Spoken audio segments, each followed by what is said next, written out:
I'm Amy Rice, Executive Director of First 5 Marin. And before I bring Michelle up to do a proper welcome, I just want to acknowledge what a terrible, terrible past week this has been in every way, here and abroad. And I'm hoping that today we renew or continue our fighting spirit and our commitment to working together, to respecting each other, and to work with love for everyone, and to tamp down hate wherever we can. So thank you for being here. Michelle?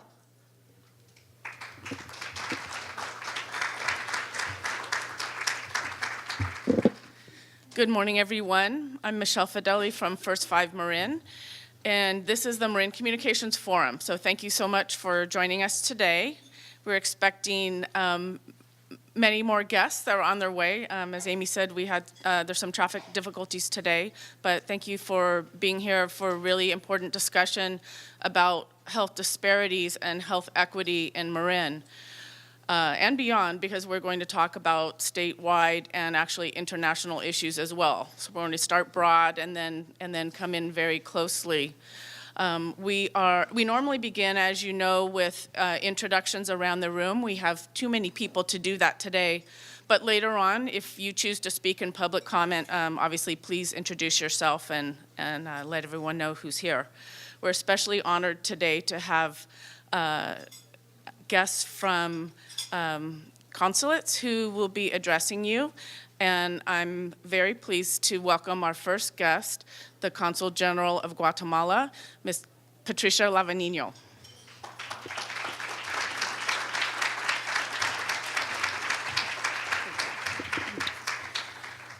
Wow, what an honor. Can you imagine the Consulate of Guatemala opening such an event?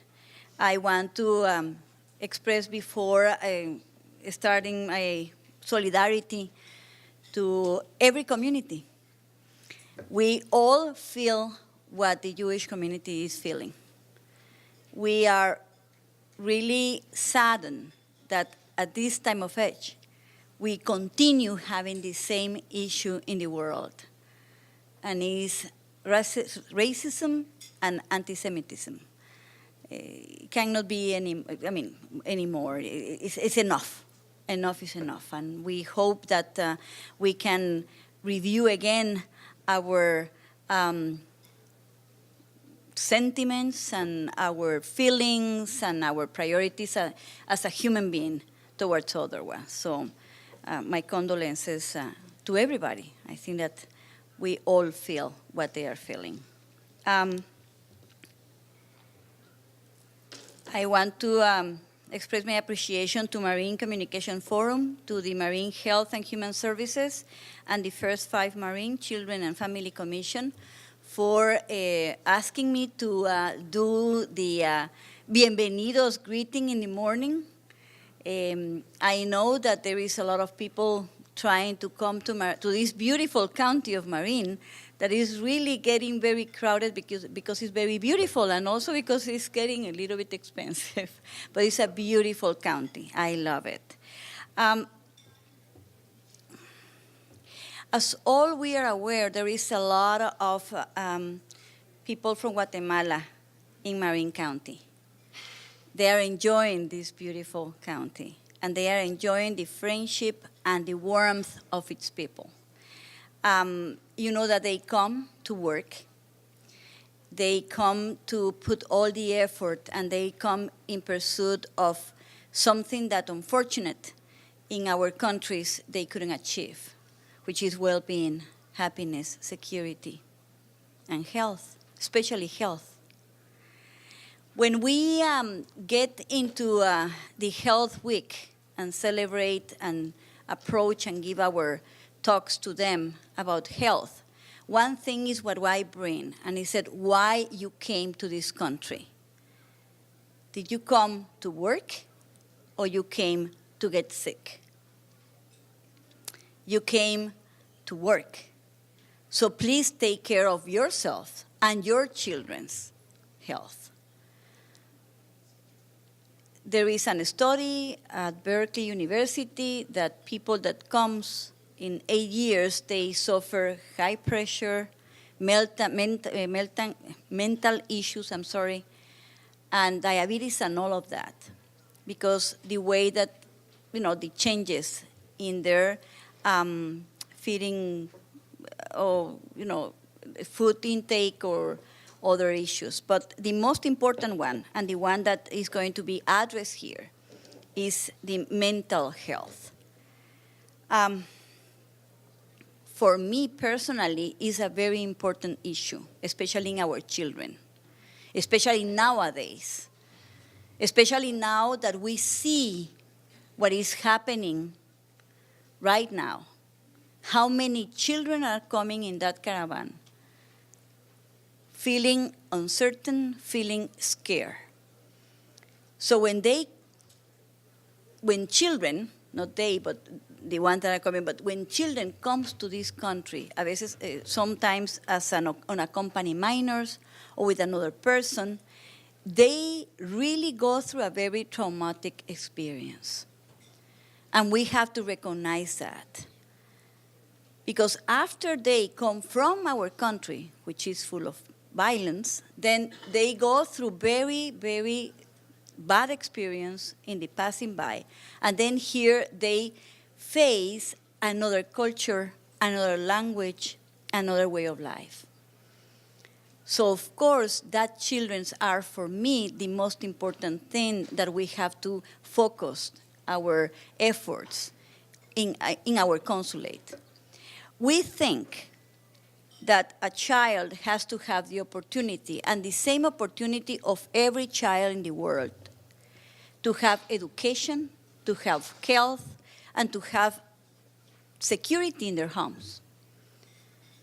Nowadays, this security in their homes is not that much because the parents are feeling persecuted, and that's another issue.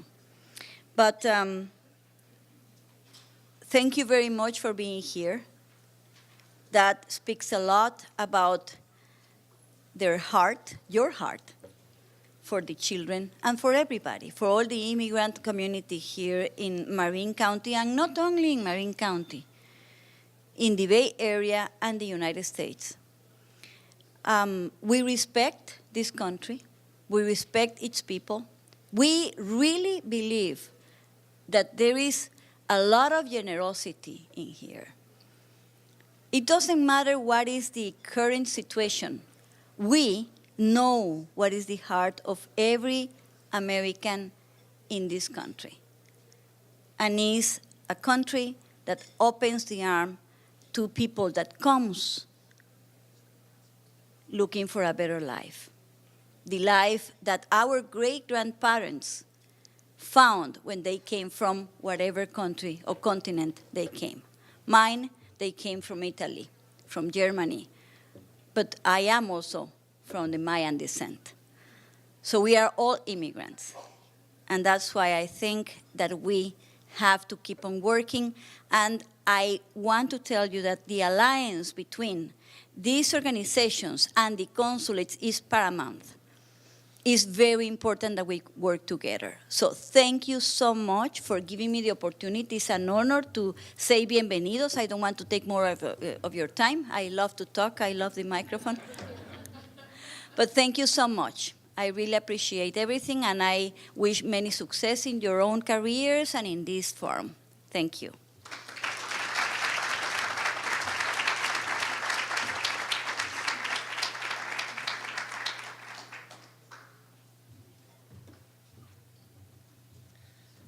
Thank you, gracias. And now we're very honored to have the Deputy Consul General from Mexico, Mr. Guillermo Reyes.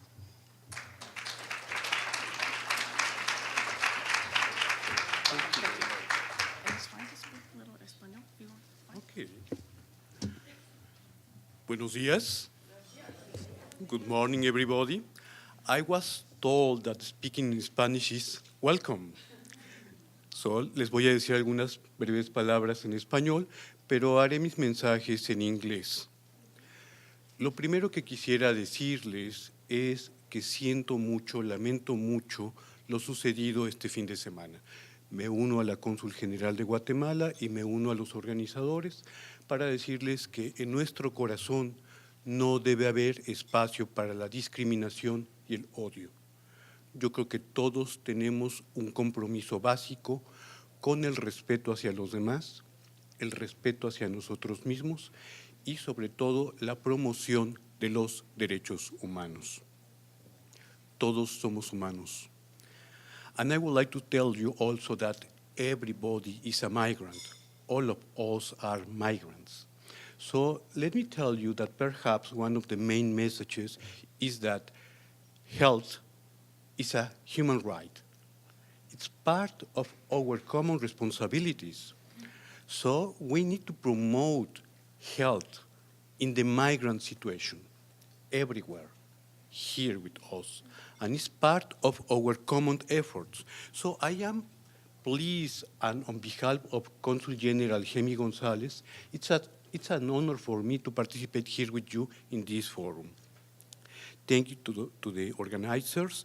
And let me tell you that the County of Marin is now part of the activities of the Binational Health Week. This is a very important achievement for us. Congratulations, thank you very much, because this is a huge effort that has been going on for a while. Let me tell you that the Binational Health Week is not anymore binational.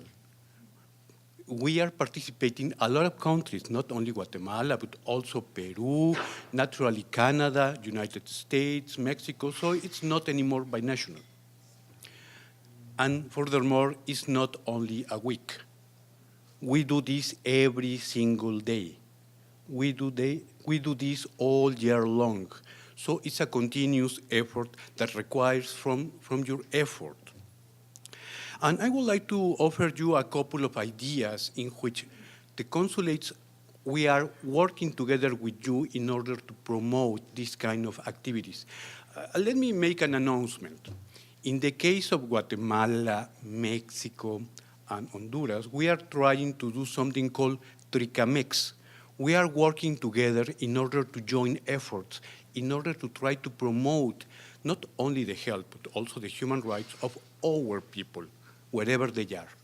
It's a challenge, the caravan that is crossing by Mexico right now, it's a real challenge, but we are trying to do our best. Here in the United States, in the case of Mexico, we have put all our capacity in the, and we have offered this capacity to the colleagues of Guatemala and other countries because we have a consular network of 50 offices in the States. Let me explain myself. Usually, one country has one embassy in another country and has one consular office. Well, in the case of US-Mexico, Mexico has 50 offices in the United States around the country. And that gives us a very huge power and influence in order to help people to get informed, to get services. So this is useful for you guys because you can take advantage of this capacity in order to join efforts and to partnership with the consulates in order to work together. For this, we have a couple of initiatives. The first one is called Ventanilla de Salud, Health Window. We have in every single consulate one space advocated to promote health issues.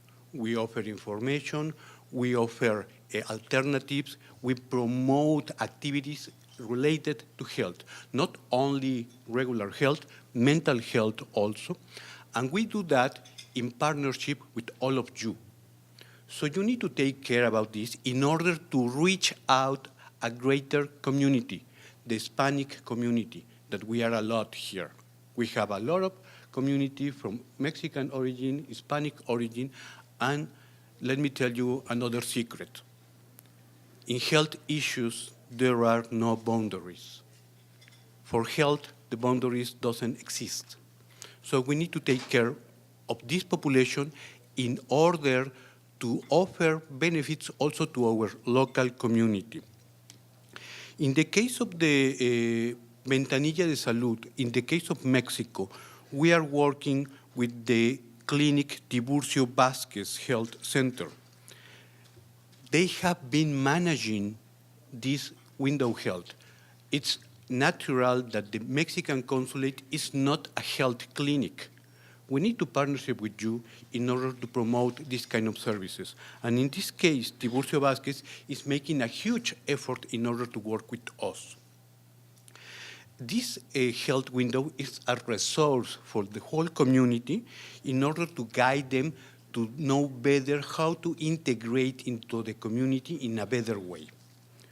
And this is a huge system that goes around the consular network that I mentioned before. Let me tell you that furthermore, this effort that we have in place, we do something called Consulate Mobile. That means that we take the services of the consulate out of the office to the areas in which we have the capacity to serve, because we have a lot of consulates, and we try to offer these services on Saturday, on Sunday, on the weekends, very far away. And naturally, we do that also with you. If you came with us in order to offer this kind of information to the community, we have a calculation that for each person that came to the consulate, the spillover effect reflects in other 5 people. And we have an average of 400 people every single day in the consulate. So you can make the numbers every single day. The second element that we have is naturally the binational week health. In this case, we are very active with all the alliances in order to promote these activities. That the other secret is that this window health was born in the Bay Area, was born because of the health center in Berkeley. So we are the pioneers of these efforts. And what we are doing now is making a new way for all the other people in the country. We are trying to promote this kind of good practices and lessons learned around the world. Perhaps the last message that I would like to share with you is that these kind of efforts are not only in the United States. In the whole world, we are trying to make an additional effort in order to manage migration in a better way. We are trying to promote an ordered, regular, and a safe migration. And we have now something called Global Compact on Migration. And this is going to be signed by all the UN members in Marrakesh in December the 10th. So I invite you in order to learn more about this Global Compact on Migration that includes health issues, in order to promote the adhesion of all of you, all of your counties, all of your states into the agreements. This is the first time in which we are trying to reach an understanding about what does migration means in terms of regular, safe, and orderly. We are not promoting irregular migration. We are promoting an orderly, secure, and manageable migration. So with this, I leave you. Thank you very much. Thank you to the organizers, and we are pleased to work with you. Good morning.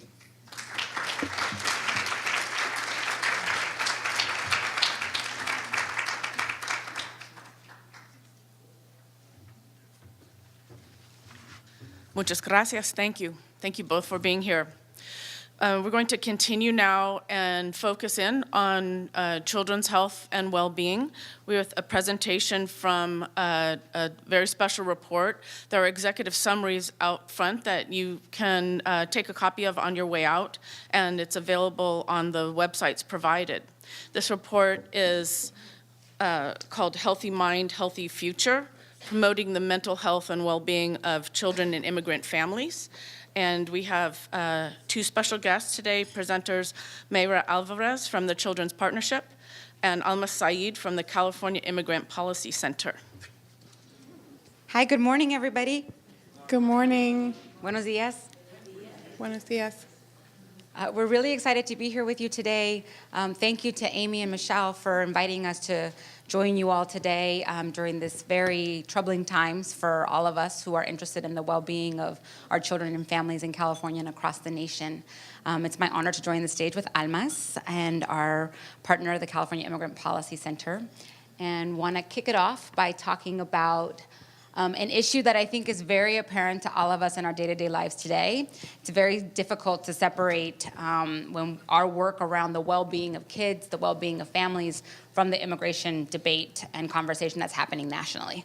And it's because of this environment that California Immigrant Policy Center and the Children's Partnership joined in a research effort to better understand what was happening in California so that we as a state could respond and do right by our kids. So that's what we'll talk about a little bit today. And in particular, talk about some of the more apparent policy changes in front of us that we want to make sure we respond to. Just before we kick it off, just a deep thank you to Marin 5, the Marin Communications Forum, the Commission, everyone who made sure, Michelle, that we made it here from Los Angeles, and also really want to echo both Myra's note of gratitude as well as really lovely to share this proverbial stage. So today, we have a packed agenda, but we're going to try to go quickly in order for us to get to a discussion, which is what we want to really get into, right, talking to you all. We'll talk a little bit about the demographics of kids in the state, give an immigration policy update, talk to you about the project specifically, Healthy Mind, Healthy Future, and then talk about what are our recommendations for moving forward as a collective community interested in the well-being of our families. And then, of course, talk about questions that people may have in a discussion. That seems right. Cool. So for those of you that don't know us, I am the proud president of the Children's Partnership. We are a statewide child policy and advocacy organization that has been around for about 25 years, focused historically on health and technology access as two fundamental pillars for equity in today's society. As we work on our health issues, again, it's very difficult to think about the well-being of our kids without considering the immigration debate. And our approach to the work is to never do anything alone. So we're proud partners of a variety of organizations, state and local, in order to make positive change for kids. So again, thank you for being here.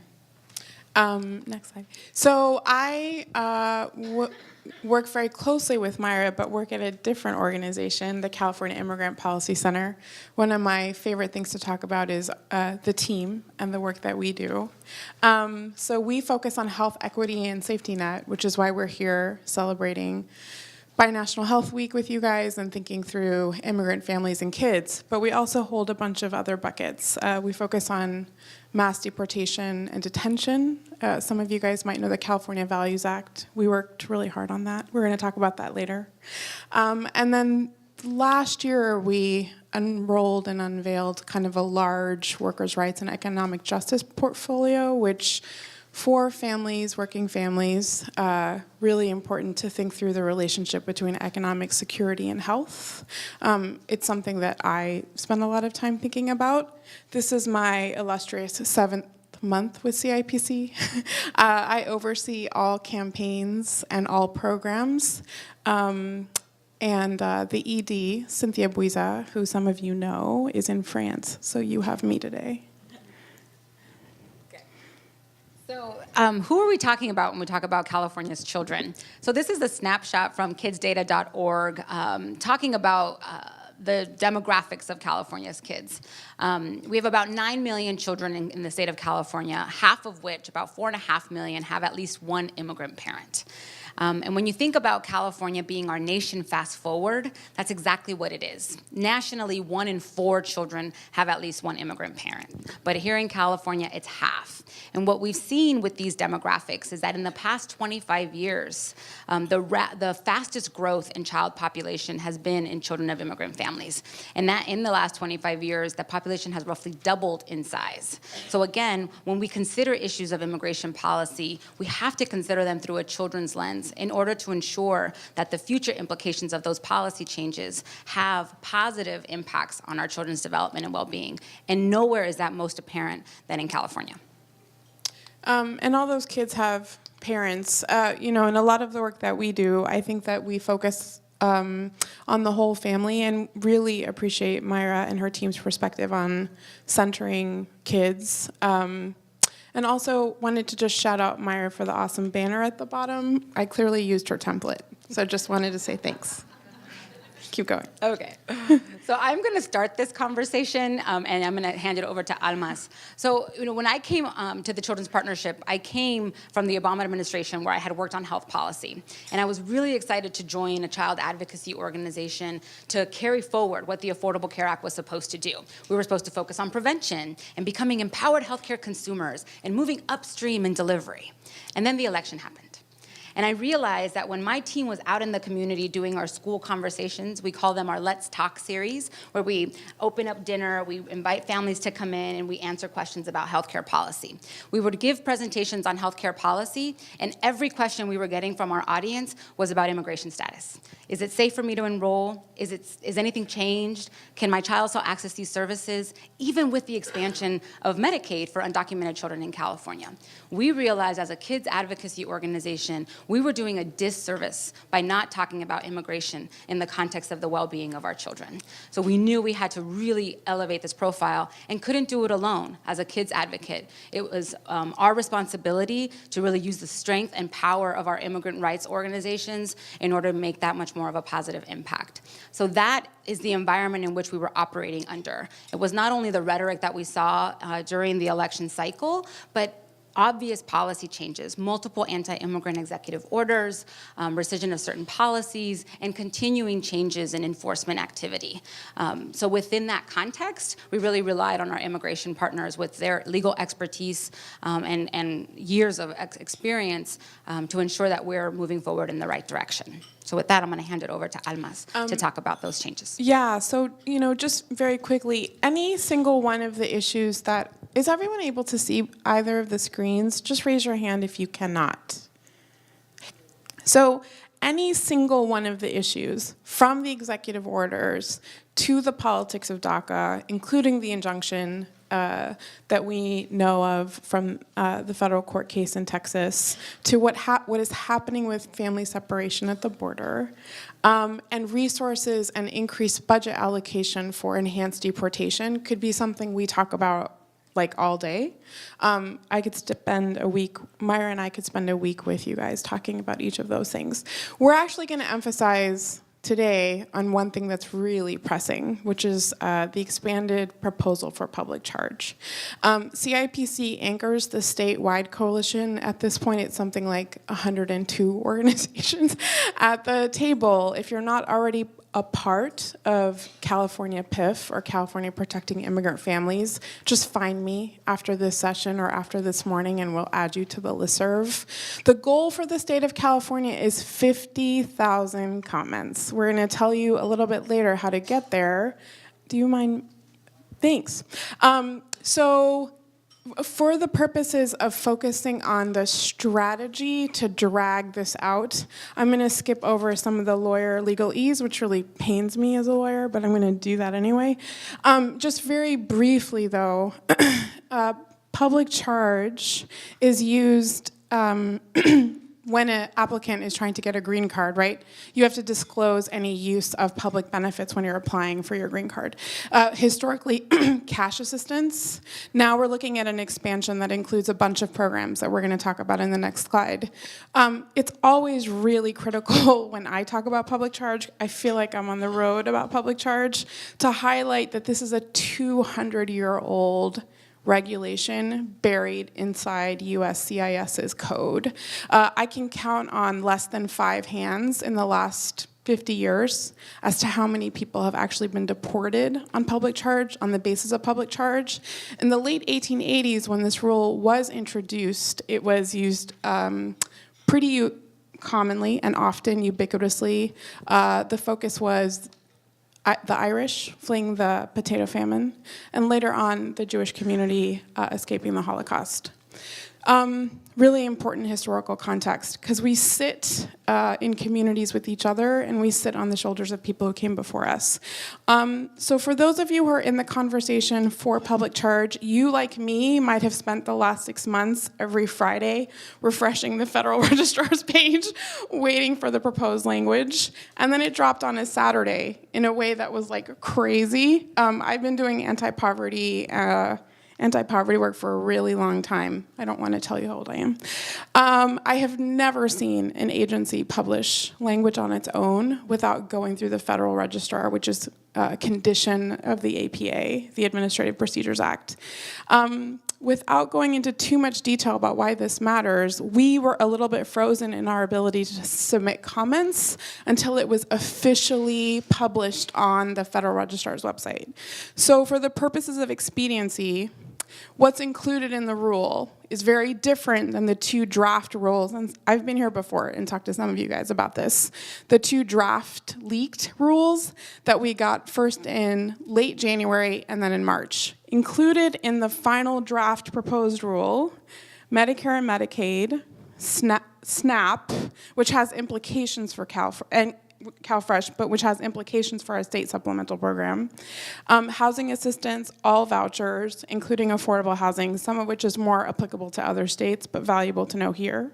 And then what Myra rightly calls secondary impacts of the above programs, because if a family is enrolled in Medicaid, has a child with disabilities, and gets resources that way, they might be inclined to disenroll, which means the school loses that line of funding. So thank you for that. California is leading this fight. I think I've talked to some of you about this before. Happy to talk about it more later. Next one. Okay, so why does all of this matter? Again, the California PIF Coalition is a broad array of organizations, not only from the immigrant rights advocacy community, but from children's, from health, from food security, nutrition advocates, child care advocates, that are really coming together to ensure that we use our collective voice and power to push back on this regulation, because we know that immigration enforcement harms the healthy development of children. And we knew this before, what this chaotic environment in front of us. Research has told us that there are mental health implications for immigration enforcement policies, as well as really highlighting how immigration enforcement is a form of trauma. Right now, California is really opening up a dialogue around adverse childhood experiences and the opportunity to address adverse childhood experiences in every child care setting, and in particular in the development of our young children. What we have seen, particularly in these last 18 months, is the importance of considering immigration enforcement as a form of trauma and as a form of an adverse childhood experience. While the historical study has not listed immigration status as an adverse childhood experience, we are obviously challenging our advocacy community, our academic community, to really consider immigration enforcement as a form of trauma. And again, not only the witnessing of a parent being apprehended, detained, or deported, but also the historical trauma that is associated with immigrant communities in the journey to this country, as was mentioned earlier by our distinguished speakers, but also the daily microaggressions of worrying if your parent is going to be detained or deported, or worrying that someone you know and love is going to be detained or deported, or something's going to change. So that has told us in multiple research studies that there are health implications for our children, and really highlights why we need to address this issue from a children's perspective.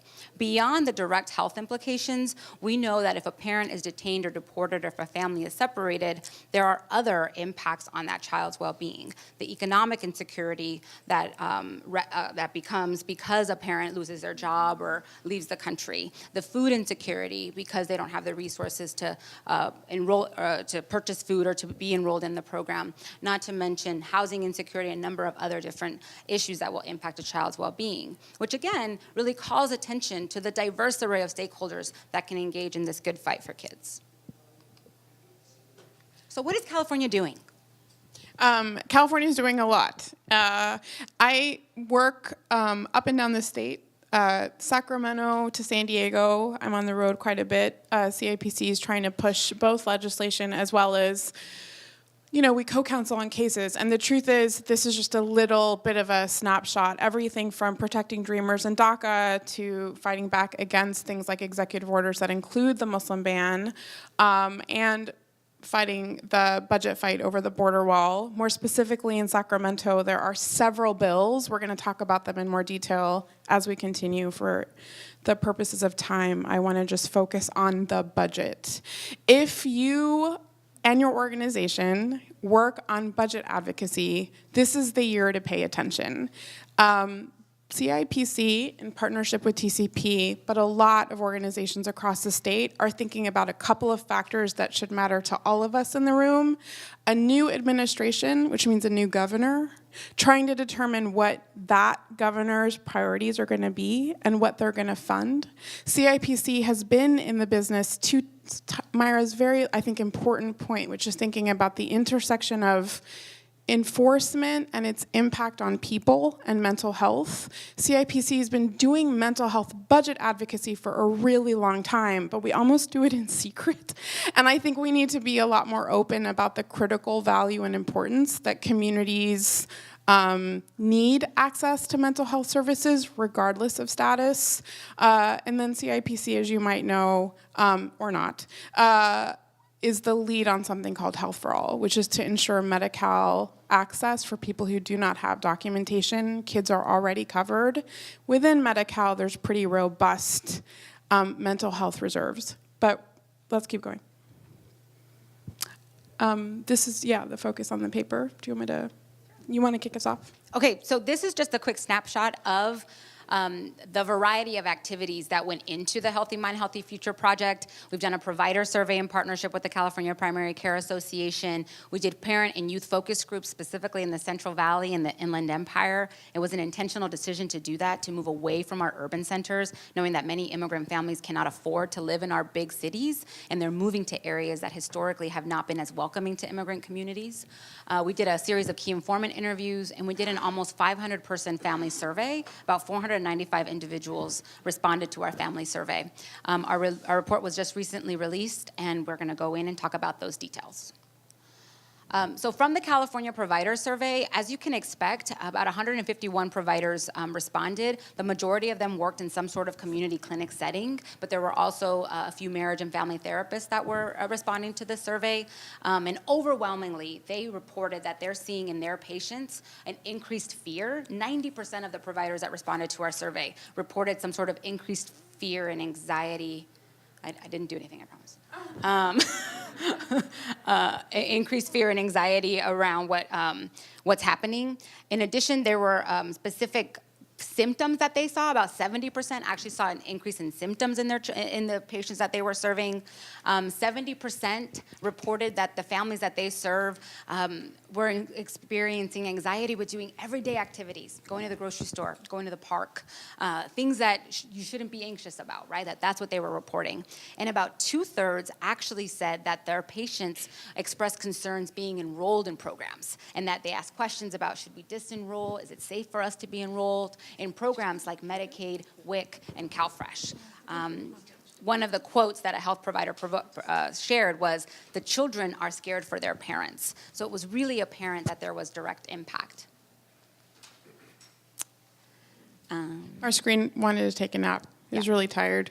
It was like, this is too much. So in the family survey, so the report that's out in front, it's actually the actual report is out in front, not the executive summary. We used our muscles and brought up. Yeah, we brought 100 copies. Let me just say, we schlepped from LA with 100 copies. So much so that the airport people were like, why is this bag so heavy? So please take one.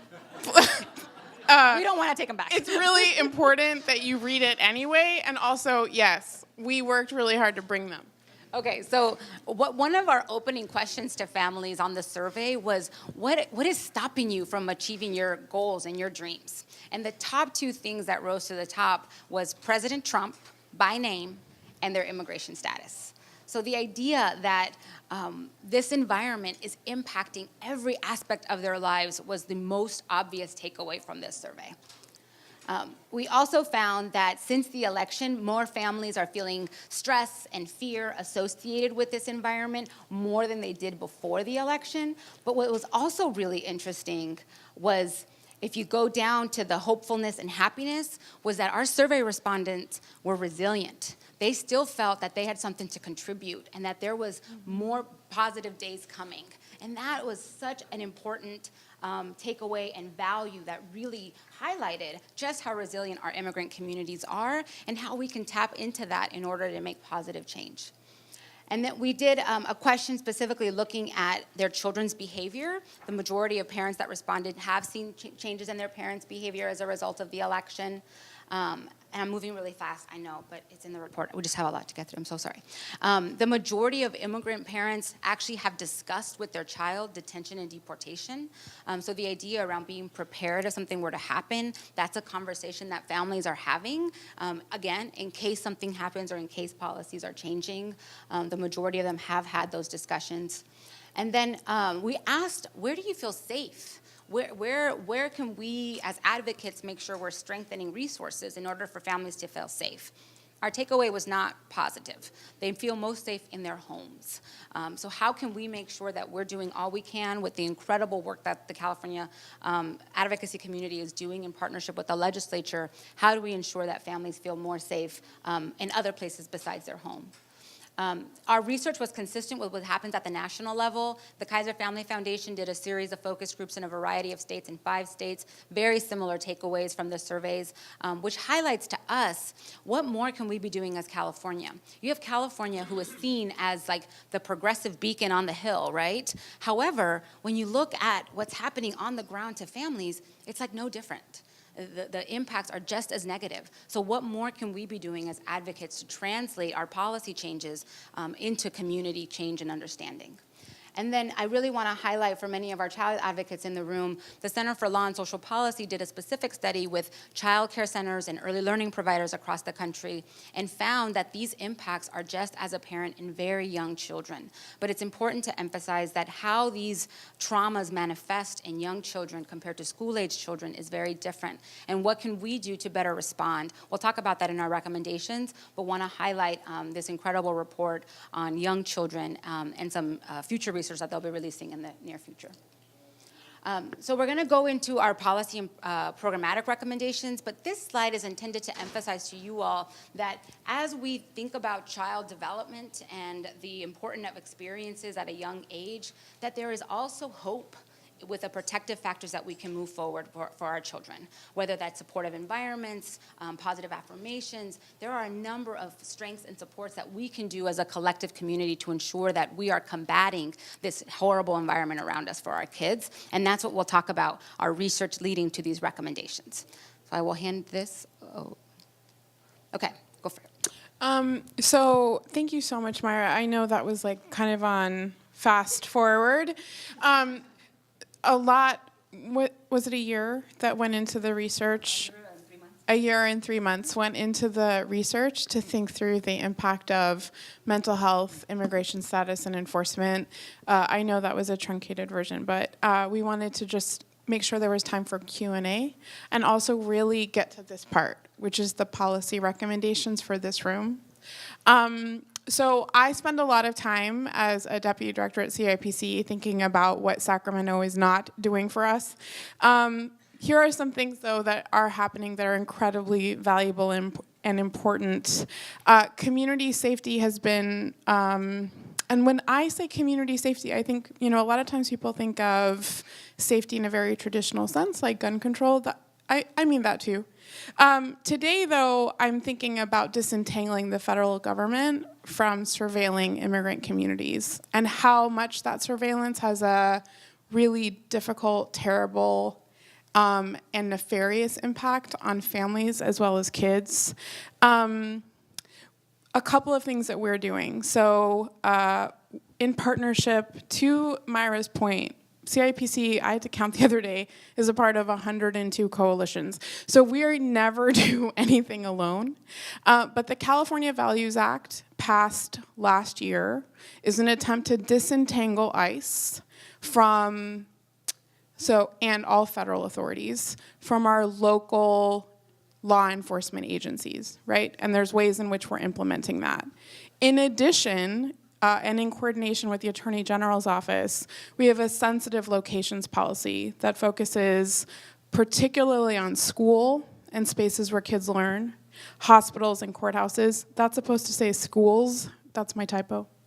And then we are working very hard to ensure that state agencies don't purposefully or on accident share information with federal government officials. So in addition to the California Values Act, after 3 very long years, CIPC's bill SB 244, which is literally the Privacy Information Act, was signed by the governor on September 8th. It protects any information sharing between the DMV and then state supplemental benefit programs with the federal government. The exception is the ACA.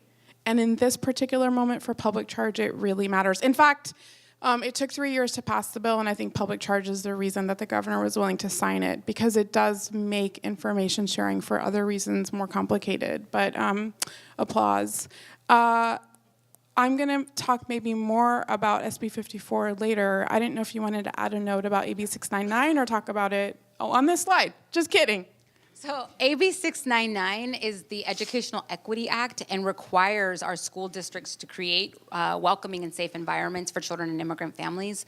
It's for immigrant children, and really demonstrates the importance of how changes for immigrant families and changes in policy that support immigrant families will actually benefit the general population as well when we think about other vulnerable populations of children. If we're creating safe and welcoming environments for children and immigrant families, how does that also create a welcoming environment for other children who may feel left out or have some differences, children with disabilities, LGBTQ kids, really thinking about what does a welcoming environment look like. But we also know that we could have the greatest piece of legislation pass, but if no one knows about it, it really doesn't make a difference. So how can we ensure we are supporting implementation of this law in order to hold our school districts accountable? So similar to SB 54, AB 699 also had a model policy that was released by the Attorney General, but we then also launched a partnership with the California Department of Education, as well as Californians Together, California Association of Bilingual Educators, and others, called the All In for Safe Schools for All Families Coalition,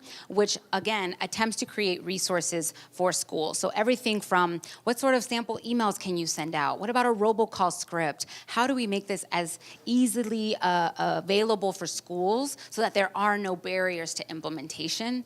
We've got pop sockets and stickers and posters that schools can use that we want to make sure we get the word out, but really also highlight, are there other environments that could benefit from this type of policy change, whether that's early learning providers or other areas, in order to ensure that this policy becomes a reality for the kids that need to hear it the most. What does the last bullet say? Is it superior something? No. So on Monday of last Supervisor. week, the superintendent of public instruction sent out a letter on this law to every school district across the country. So if you're an advocate on the local level, you can print out that letter, take it to your school district and say, this is a requirement that we're supposed to do, so how can we move this forward? So we hope that's a tool in your advocacy to ensure that we're holding our school districts accountable. Absolutely. Thank you for clicking. So, look, you guys as frontline advocates, I don't know the entire composition of the room, but some of you I've met before, and Amy and I were talking last night about how critical direct service providers are going to be in this moment. We are doing everything we can to invest in community-based strategies. I'll just focus on public charge here for just a second, because it's true across the board when it comes to enforcement that if the community is not aware, to Myra's point, about what's available, we could write the best legislation in the universe, and it's not going to make a difference.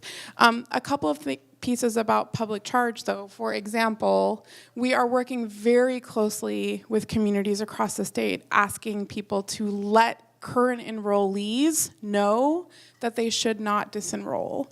The rule is not law, and we are working really hard to drag out any implementation of the rule. Our partnerships with communities across the state means that we're creating model policies with input from local local communities that work directly and are impacted with local law enforcement for us, particularly in San Diego, with a direct line to the AG's office. So 2 weeks ago, the Attorney General finally published rules around hospitals and courthouses and the way immigration officials can use that space to literally detain people, which is what they were doing before, very consistently. We pushed very hard on Besitos' office. I should tell you that we have great allies in that office, but that doesn't mean that change is fast. So model policies were published about 2 weeks ago. Now we actually have to move to implementation county by county. We're already getting anecdotes of pushback from local law enforcement to implement best practices, which is scary. To this point about thinking through how to both replicate best practices and then leadership networks, we spend a lot of time thinking about how that might be valuable, both in mental health as well as slowing down the enforcement machine and deportation machine so we can protect kids better. I just want to give 10 seconds to a bunch of folks who've just entered. Hi, everyone. So we're going to run through the next 3 slides so we can get to Q&A. So the first one that we talked about was strengthening community safety. That was a set of the recommendations. As Alma said, the second one is really the investment in community-based approaches. The third is the improvement of access, coordination, and integration of services. That is a really fancy way of how do we make it easier for immigrant families to access the services that they're eligible for? How do we put the burden on the system to make it easier to enroll in different services so that they don't have to go through multiple barriers in order to enroll? Or, frankly, be traumatized in multiple ways because they're asking the similar questions in multiple applications. So really challenging our system to put the burden on us so that it's easier for families to access the services for which they're eligible. And this could be like co-location of services. I know folks are familiar with medical legal partnerships, for example. That's an incredible example of really putting the burden on the system to work together so that the family can get the entire continuum of services they need to stay healthy. The third is building the capacity of providers, educators, and others who interact with immigrant families. This is really a testament to the work of the advocacy community in spreading Know Your Rights education. The idea that there are these laws in place and that there are communities fighting for immigrant families is not a well-known fact in many corners of California. So what is our responsibility to ensure that that education and training is available for providers, particularly those working with immigrant families, so that they know what is and isn't true and can best support the healthy development of children and families more broadly. So what does that look like from a state investment perspective, from a state requirement perspective for some of these professions, and what is that dialogue as far as moving forward real change? And then finally, educating and engaging all of us to build public will to take action. And this is really a responsibility that we have as everyday people to be part of this conversation. If you go back to that survey, when people talked about who do they trust, it's people in their family. It's their friends and their loved ones, their spouses. And it's honestly, that's a takeaway for all of us, right? When you have to go to the doctor, do you go online to some fancy website? No, we generally ask, hey, do you like your PCP? Hey, do you like your OBGYN? And we get referrals from our personal networks. The same way it's a responsibility on all of us to really engage in this debate and make sure that we are showing the world that we are better than what this administration has shown us. So with that, I'm going to hand it back to public charge. Take an action. So just a few things. The National Campaign for Protecting Immigrant Families is co-anchored by the National Immigration Law Center and the Center for Law and Social Policy. Here's what advocates do really well. Acronyms. And turning every name into things that you're supposed to say very quickly, like milk and clasp. Tiring, but important for the purposes here that you know that the national campaign is co-anchored by 2 different organizations, and the state campaign is co-anchored by CIPC. I'm part of that team with a bunch of other critical partners, including Myra's team. We have resources both on our website as well as referencing folks to the national campaign. There are also a number of trainings, from webinars to in-person convenings to conversations about what public charge means for folks now that we have the actual language. But I just want to say two things. If you have internal capacity to meet that 50,000 mark, having an organizational statement that you submit on the Federal Registrar's website, critical. If you care about these issues as a person, write something on your own anyway. So here's the way that this works, and it's a little bit draining. The Federal Registrar and the Office of Management and Budget are going to take all of the comments and look at the substantive ones and answer those. But the more you have, the more these administrative agency officials have to read, which is kind of the point here.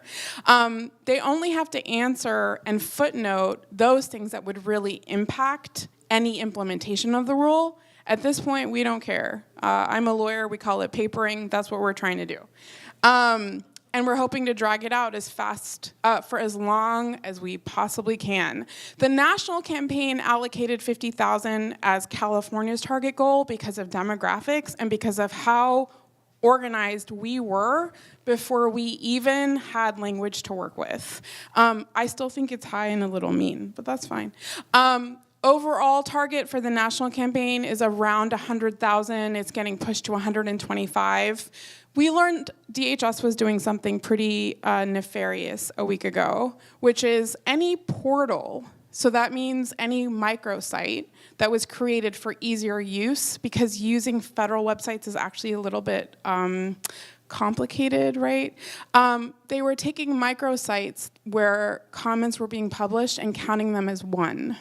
Which means we had an instance where through the National Immigration Law Center, so one of the co-anchors of the campaign that had created a microsite for use, we had 2,000 comments uploaded through that microsite to the federal registry, the Federal Registrar's website, and it was counted as one. So we on the back end fought DHS. We're still in that fight. Now most of those are being counted as individual comments. But I'm asking you to flood the comment website on your own. A lot of our community advocates who are maybe do their work in more than one language or are predominantly Spanish or some other language speaking, those microsites are really for them. If you have the time and can kind of sort of follow the language of the Federal Registrar, please use that. It's the most direct way to avoid these problems of single counting or DHS messing with us. Any further questions, we're both here to talk to you about public charge, but the focus right now is both a narrative and media strategy, trying to let people know that they shouldn't disenroll, letting electeds know that people are anticipatorily disenrolling when they shouldn't, and to ask people to put out statements to stop, and then focusing on this comment target. And the only thing I will add is that there are a number of different resources available to people. So Alma's mentioned that our websites have, fact sheets galore and things like that. And almost on a weekly basis, we're coming up with new things based on what we hear from the community. So for example, we'll be releasing a comment card so that people can actually write. And then we have some fellows that can type it up and actually submit it to the Federal Register. And they're in English and Spanish, and hopefully will be available in other languages. But right now, that's all the capacity that we had to do. But that will be coming out this week and will also be available to order so you can use it or just cut and paste, whatever, however you want to make it easier for you. We want to make sure you have the information you need to submit the best comment and unique way as possible. So what's the process with the card? So any one of these advocates writes on the card, sends it back.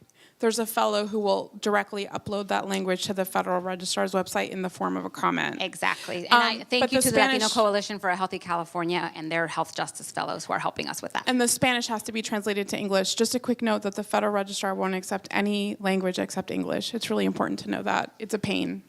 Yeah. Thank you. Of course. Thank you. Thank you. Thank you for the applause. It's very kind. We talk really quickly, and I can see some hands already. Just want to put a few things on your radar. Please join CIPC at our statewide conference this year, where we'll be talking about what we discussed with you today, as well as this whole slew of other issues, including narrative storytelling and the way art impacts the way that we resist and the power of our resistance on December 5th. On March 8th in Oakland, there will be a symposium focusing on methodology as well as the specifics of the report, bookended by a lot of advocates in the state, potentially others, right, county and state representatives, who will think about how to move this conversation forward in a moment where we have the White House that we do and an election year. Thanks, you guys. Questions? Questions? Question. Can you go back to the last slide? Mr. Trump, you got 1 week to change the Congress. What are you doing about the Hispanic community, getting them out to vote? Probably the most important thing you could do right now is to change the Congress and getting out to vote. Hispanics, you said, were 25% of the California population. What are you doing? For C3 purposes, I'm not sure how to answer that. On my own time, very involved in certain things.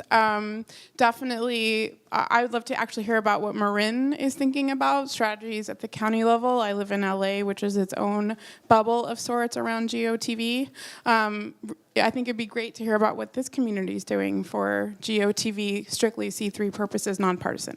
Yeah, from a C3 perspective, what we're trying to do is emphasize that we can vote our values. And how do we ensure we put elected officials in office that reflect the values that prioritize our children and families and their healthy development? We encourage everyone to vote, whoever it is that you're voting for. But if you vote your values, there are clearly certain people that rise to the top. All of the Western democracies have some form of national health care. Canada has single payer. We are paying a huge price to insurance companies for health care, and they can't prescribe an aspirin. And it excludes a lot of people. And people who need health care, we give them insurance policy that has a deductible, and they still don't have health care. So the taxpayer is paying for their health care, but they're not getting health care because they can't even pay the deductible. We would love to have single-payer health care. Have you thought about really pushing single-payer health care? Dan Monty, who's running for assembly, would like to see single-payer health care. The nurses of California did a study at the Perry report out of University of Massachusetts, showed we can save $38.5 billion a year with single-payer health care, and Mark Levine won't even read it. Thank you so much. I just want to echo Myra's critical and valuable point. Thank you about voting your values. And I think this is probably a moment to think about who's emphasizing healthcare access. At CIPC, we take health equity very, very seriously, to your point, and are leading the Health for All campaign to expand Medi-Cal. But I appreciate your point. Just got a quick question about the Know Your Education Rights cards. One of the slides said that you have training for educators and students. Is there something for parents who are actually going to be, or is it just for educators and students? No, there actually is. So we do hold these Let's Talk conversations where we talk to parents about what's happening, talk to them about what to do if ICE comes to your door. We don't do it. We do it in partnership with a local immigration partner. But we absolutely do that. And if I can give you my contact information, we can definitely follow up. The one thing I did want to emphasize is Californians Together, which is a bilingual education advocacy organization, they have actually created a curriculum to be used in classrooms that is age appropriate in order to talk about this immigration climate with the student population. So not only acknowledge immigrant children and children in immigrant families, but also build empathy with the entire student population. And we're looking to expand that to early childhood providers as well. Has that been released yet? Yeah, that is released. It's on our website, All In for Safe Schools, and want to make sure it gets the word out as much as possible. School districts actually have to be willing to do it, and we know how taxed people are, so we want to make sure we create it as easy a process as possible. We have a question here. Michelle, could you give us some guidance about the agenda, please? We have a few questions. You know, we're running so late, and we're just going to be flexible. We'll try to, I think there are more presentations and more chance to make comments. But so if we could keep this things that are specific to the report, and there'll be more time for public comments.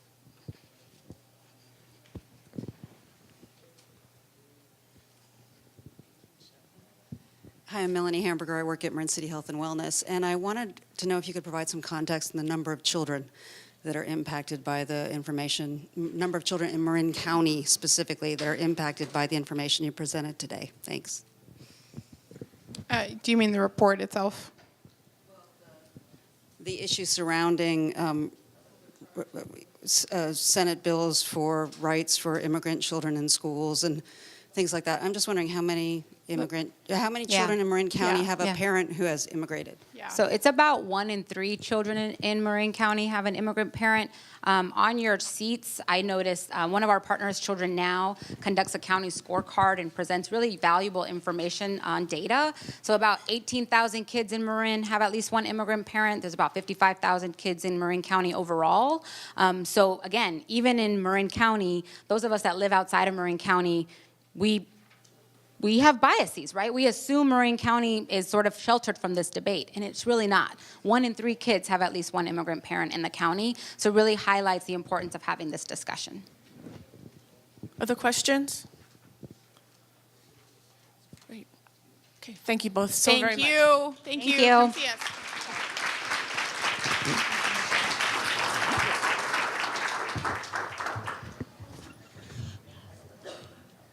Thanks, everyone, for your patience. We'll try to scoot right along. I do want to take just a minute, since we are celebrating Binational Health Week. As we heard earlier, this is really much more than a week. It's going to be really celebrating all month, and for many people, this is work we do all year long. But Health and Human Services has been working with many communities, and Kathy Kipp is here because she has been the coordinator for many events around the county, and she just wanted to do a couple recognitions for other events that recognized Binational Health Week.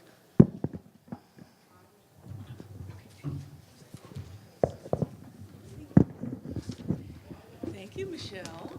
That's good. Thank you. Hi, I'm Kathy Kipp. I work for Marin County Health and Human Services. And I have been the coordinator for Binational Health Month this year. We're calling it Binational Health Month because we really celebrated all month. This is our first year of participating in Binational Health since 2014. And I wanted to recognize several individuals for having gone far above and beyond their normal call of duty.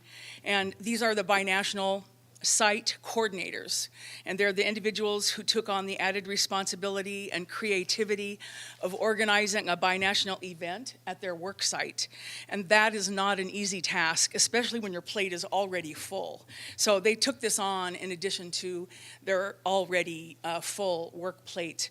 So in recognition of their dedication, perseverance, and imagination, I have original framed Binational Health Month resolutions for each of the site coordinators and their sites. So if you guys will please come up here when I call your name, I would appreciate that. So we can, everybody, all of us here can recognize you. Sarah Gaidano, are you here from, thank you, Sarah, from Bahia Vista School. And Sarah was the site coordinator for Canal Health and Safety Day on October the 4th, and we really, really appreciate you. Stay here if you don't mind. And Nicole Ramirez and Poco Giacomini, are you guys here? Please? Oh, you didn't come? Neither one? Oh, darn. Okay. How about Florencia Parada and Berta Campos Anicetti? I know they're here. Where's Florencia? I just saw her. I know, Florencia, I know. In the bathroom. Oh, right, probably in the bathroom. Well, then you get all the credit today. Oh, no, she gets it. There you go. The promotores get it. Yeah, all of you guys. Thank you. You're welcome. Stay here. And then the last person we want to recognize is our friend, Danetta Livingston Williams. Marin City Health and Wellness Campus.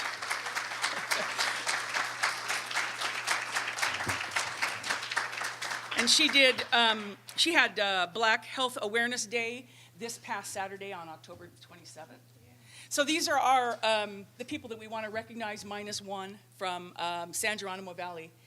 They did all our work for Binational Health Month. Thank you very much, you guys. I really appreciate your work. Nancy's husband Eric is here, and he was helping us at Penn that day. Thank you. Oh, come here. She wants to get a picture of us. Oh, where's Florencia? I wish she would be here. Eric, you should come for Valencia. He was there pushing all the carts. Thank you, ladies. Thank you, guys.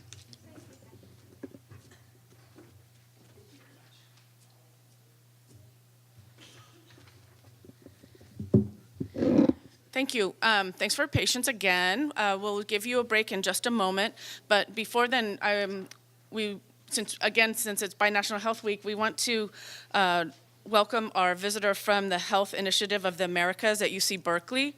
And please welcome Silvana Laria, who is a visiting scholar from the National Institute of Public Health in Mexico. Yes. Well, good morning. First of all, buenos días a todos. Dr. Xochitl Castañeda couldn't be here because she had other compromises, but she was really thankful for the organizers for inviting us to talk to you about what HIA is doing for the Latino population in the United States. First of all, I wanted to show you a little bit of statistics about the foreign-born population in the U.S. The corridor between Mexico and the U.S. is the biggest south to north corridor in the world. 13.5% of the total U.S. population is foreign-born, and 6.2% of the foreign-born population are Mexicans or Central Americans, so it's a big proportion. Of the unauthorized immigrants or immigrants that do not have the adequate papers for the migrant authorities here in the U.S., we see that there's 11 million, 6.5 million are Mexicans, and 1.7 million are Central Americans. This is very important because this is the most vulnerable population of all the immigrant community. They do not have access to a lot of basic services or basic needs. And we call these the social determinants of health, that are individuals like the wage of the person, like the job the person has, the level of education, the English proficiency. We also have neighborhood resources that depend on the neighborhood resources that the person have access to, also the level of health they can achieve. Hazards and toxic exposures. The construction workers have the highest rate of fatal accidents in all the works in the U.S., and they also do not have a high percentage do not have access to health coverage and health insurance. And also the opportunity structures. Here we talk about politics and policies, and well, as you may know, and the past, exponentes? Presenters, thank you, told us, well, now in the U.S. it's a really difficult time for immigrants and for the Latino community to be living.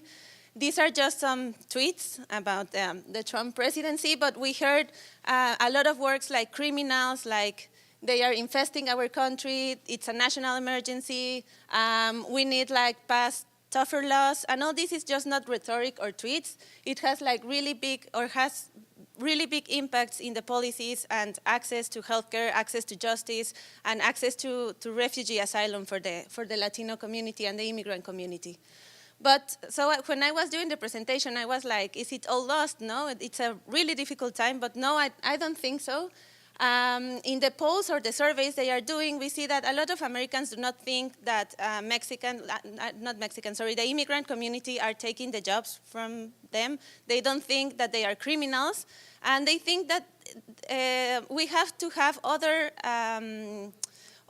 we don't have to deport them. We have to have other options for these communities that are just wanting to have a better life for them and for their families and for their children. And also there are a lot of institution and community workers that are working towards human rights for immigrants in the USA.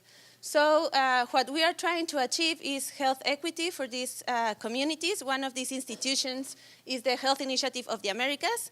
This is an institution that was founded in 2001. It's part of the UC Berkeley Public Health School.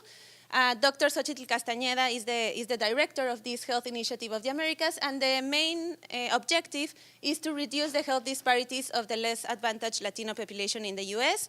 We are trying to do this through research, training, public service, and health policy.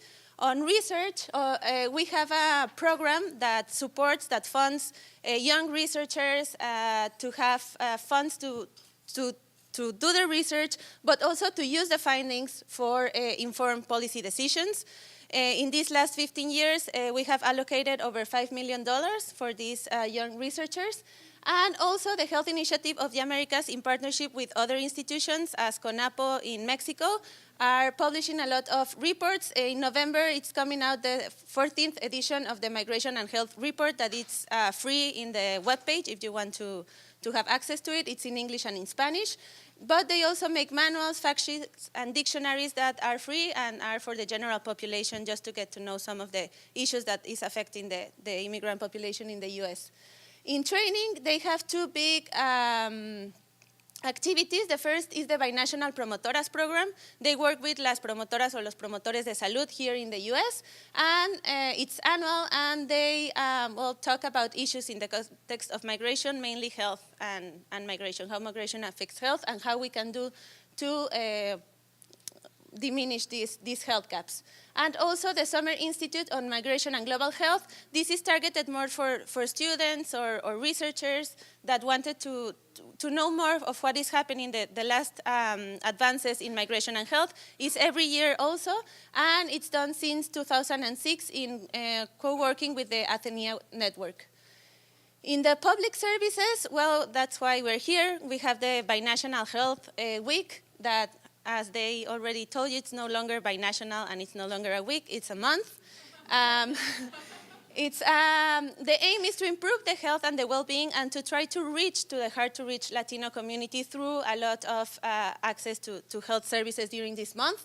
Las Ventanillas de Salud, this is a space to provide health education, but also other types of services. Right now, we have a research project with retinopathy, diabetic retinopathy.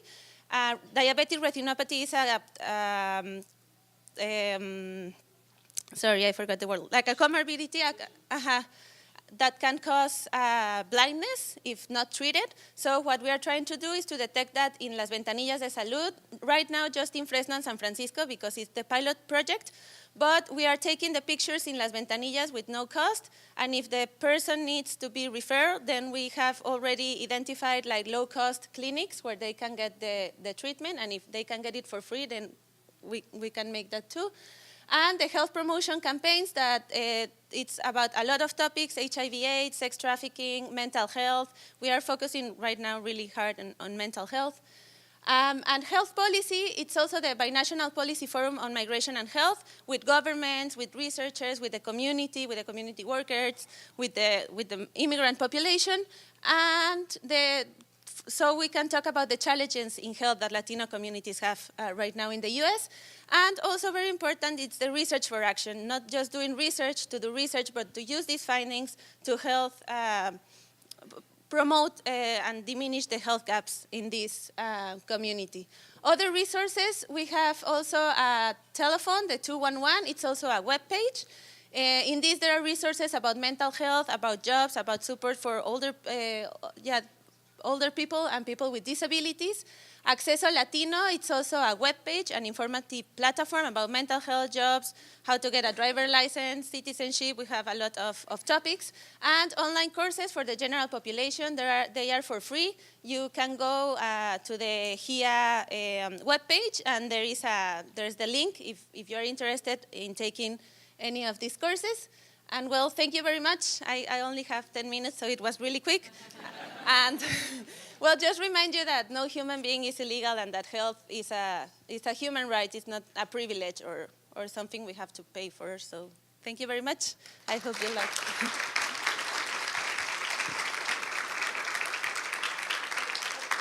Thank you. That was wonderful. I was just wondering, do you have that slide, that presentation somewhere where we can download it? I can upload it in the webpage. Okay. I'll upload it this week so you can have access to it. Thank you. I'll make sure that First 5 Marin will have copies of the presentations, and then if you can email us or give us a call, I'll make sure you get a copy. Okay. Any other questions before we give you a break? Great. Great, thank you so much. Please come back in 5 to 10 minutes. Please come back, because just wanted to say, now that we've focused on Binational Health Week and on Latino and immigrant issues, we really want to focus on Marin County now, but we're going to be dealing with all of our population. So we'll be dealing with Latino health, but also African American health issues, Asian and other issues, and we want to make sure we're including the whole community. We'll see you in a few minutes. Thank you. Good morning again. Thank you for coming back.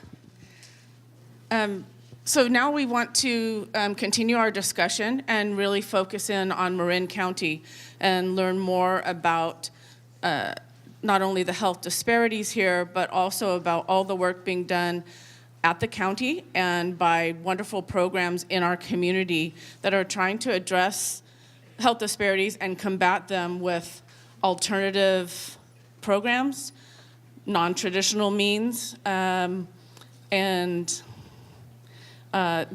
really something that can make a difference. So we're going to begin with a little data and a little discussion, and very glad to welcome Dr. Matt Willis, our Public Health Officer for Marin County. You want to walk? Thank you. Thank you, Michelle. I'm going to, I think, stand here instead. Hi, everyone. It's awesome to be here with you today. And I want to start with an apology to our friends from Los Angeles on the outcome of the game last night. Although you did torture us for 18 innings the other night. So, and I just wanted to reflect a little on that experience of watching that game and thinking about how the diversity of the players on the field and the way in which everyone was just so focused on a single outcome, which was winning that game, wherever their background happened to be, and hugs and high fives and real alignment, right? It just didn't seem to matter, where you came from. And I'd love for that sort of be the spirit that we engage in our target, right? Which is winning against inequities in Marin County and really coming together with that same kind of focus. This is a group, I think many of you, we've been working on this issue together, and the safety net in Marin County for at least since I've come on board 5 years ago. I started here in Marin as an internist at Marin Community Clinics, working in the canal, and in a trailer down by Marin General Hospital. It doesn't even exist anymore. It's now under a parking lot there. But the environment has changed. Those of us that have been dedicated to this for a while have now experienced a whole new set of challenges that's going to require that we really need to double down and be even better at the work that we're doing. And I think part of that equation is actually trying to describe, and a lot of what's happened today, I think, has been, consistent with this, is sort of have a more refined understanding of what the issues are and the tools that are available to us in this incredibly dynamic landscape, because there's a lot at stake. So this is the mission of the Department of Health and Human Services. I work for HHS. I am a county employee. My salary is paid for by taxpayers. And I think I just put the computer to sleep as well. Wow, that was really early. So the mission ends with the statement for all in Marin County, right? Safety, self-sufficiency, promote health, safety, self-sufficiency, and security for all in Marin County. And we take that, the all in Marin, literally, and I'd like to invite us all to think about what would it mean if we all actually meant that in a literal sense, all, without any sort of asterisk or caveat, only if you are a resident or only if you are a certain class or income, but in fact, all people.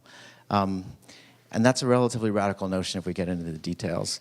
One of the challenges in understanding health equity in Marin County is that we are, by and large, one of the healthiest counties in the state. And the slide, if you had a chance to see it before it went blank, showed that Marin County was ranked at the top of all California counties in terms of health by the Robert Wood Johnson Foundation, which does this annual county health rankings. 8 of the past 9 years, Marin has been ranked number 1.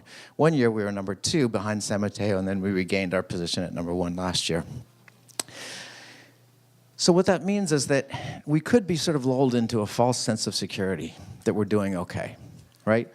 It's come up before that we need to be measuring more specifically where our gaps are, because the demographics of Marin County tends to be, we are the most affluent county in terms of average income. We are one of the whitest counties. We have some of the highest average educational attainment. So all of these things that generally naturally correlate to health lead to almost a passive inheritance of a very high overall score. So the work is on us is to drill down and to dig deeper. So next, can I advance? You want to just stay there and rescue it each time? Thank you, sorry. So the first is defining health.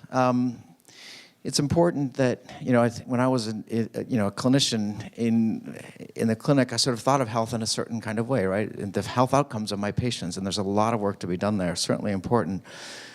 But from a public health standpoint, thinking about a more broad definition of health is important.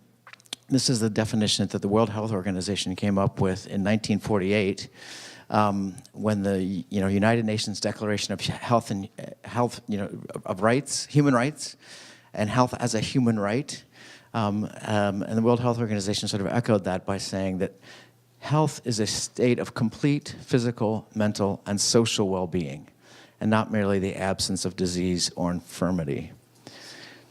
So for the conversation we're having now, if we really think of social well-being as necessary to health at the individual and the community level, then social inequities and social injustice are by definition a form of social dis-ease or unhealth by definition. So it's unhealthy for us to be functioning within a community where not everyone has the same opportunities for healthy living. So one of our goals is obviously to create condition in an environment where everyone has those opportunities, and this is just an illustration of what that sort of feels like. If you can imagine this family stepping off of that bench, you're a clinician, you may have said, it's important for you to get regular physical activity for your health. Well, that family stepping off into the environment on the left versus the environment on the right says a lot about their opportunities to actually follow through on that recommendation. So how do we make sure that everyone has those opportunities that would correlate to the right half of that picture? This is one of the goals of the Department of Health and Human Services, that we've really codified and committed to promoting health equity across the county, especially with regards to race. This is a definition of health equity that we're using: assurance of conditions for optimal health and well-being for all people and communities. Our strategic plan that we're just finishing is called All in Marin, sort of correlates to those last words in our mission statement. And I just want to share with you, this is sort of like, a little bit of a leak of like, the strategic plan's not done yet, it's not out yet, but here's some words, some phrasing that I want to share with you to sort of signal what we're headed with this. We recognize that we have the responsibility to understand and address the systemic causes of inequities. The work will create new partnerships to increase health and wellness equity in our communities. And core to realizing these outcomes is a shared vision, priorities, and learning culture that can honestly and effectively create change. So having been working in this county for a while, I think one of the factors that correlates to our status as the healthiest county is also the fact that we do this kind of thing, that we gather together, we have honest conversations, we dig deep, and we actually, hopefully, I think, have the courage to actually have these more difficult conversations and creating those partnerships that are necessary. So, do we have health equity? We're ranked the healthiest county in the state of California, but just a little data doesn't always lead to the correct answer. That might look like health equity, but it's not. That needs a little bit higher. I don't know, this is a friend of mine in Alameda, Muntu Davis, the health officer there, came up with this, and I'm not sure how they figured that out, but there it is. So when we look deeper, we see that one of the most important indicators for that overall ranking of health is life expectancy. We get lots of points in the Robert Wood Johnson Foundation for having long life expectancy. But if we look deeper, we actually see that even within Marin County, we also have some of the widest gaps in life expectancy of any county. In fact, there's a 17-year difference in life expectancy between communities that are just a few miles apart. And life expectancy is defined as how long a child can expect to live who is born into a given community. and it's done by the zip code. So, 94 years in Ross, which is one of our most affluent communities, compared to sort of late 70s, 78 or so in Marin City.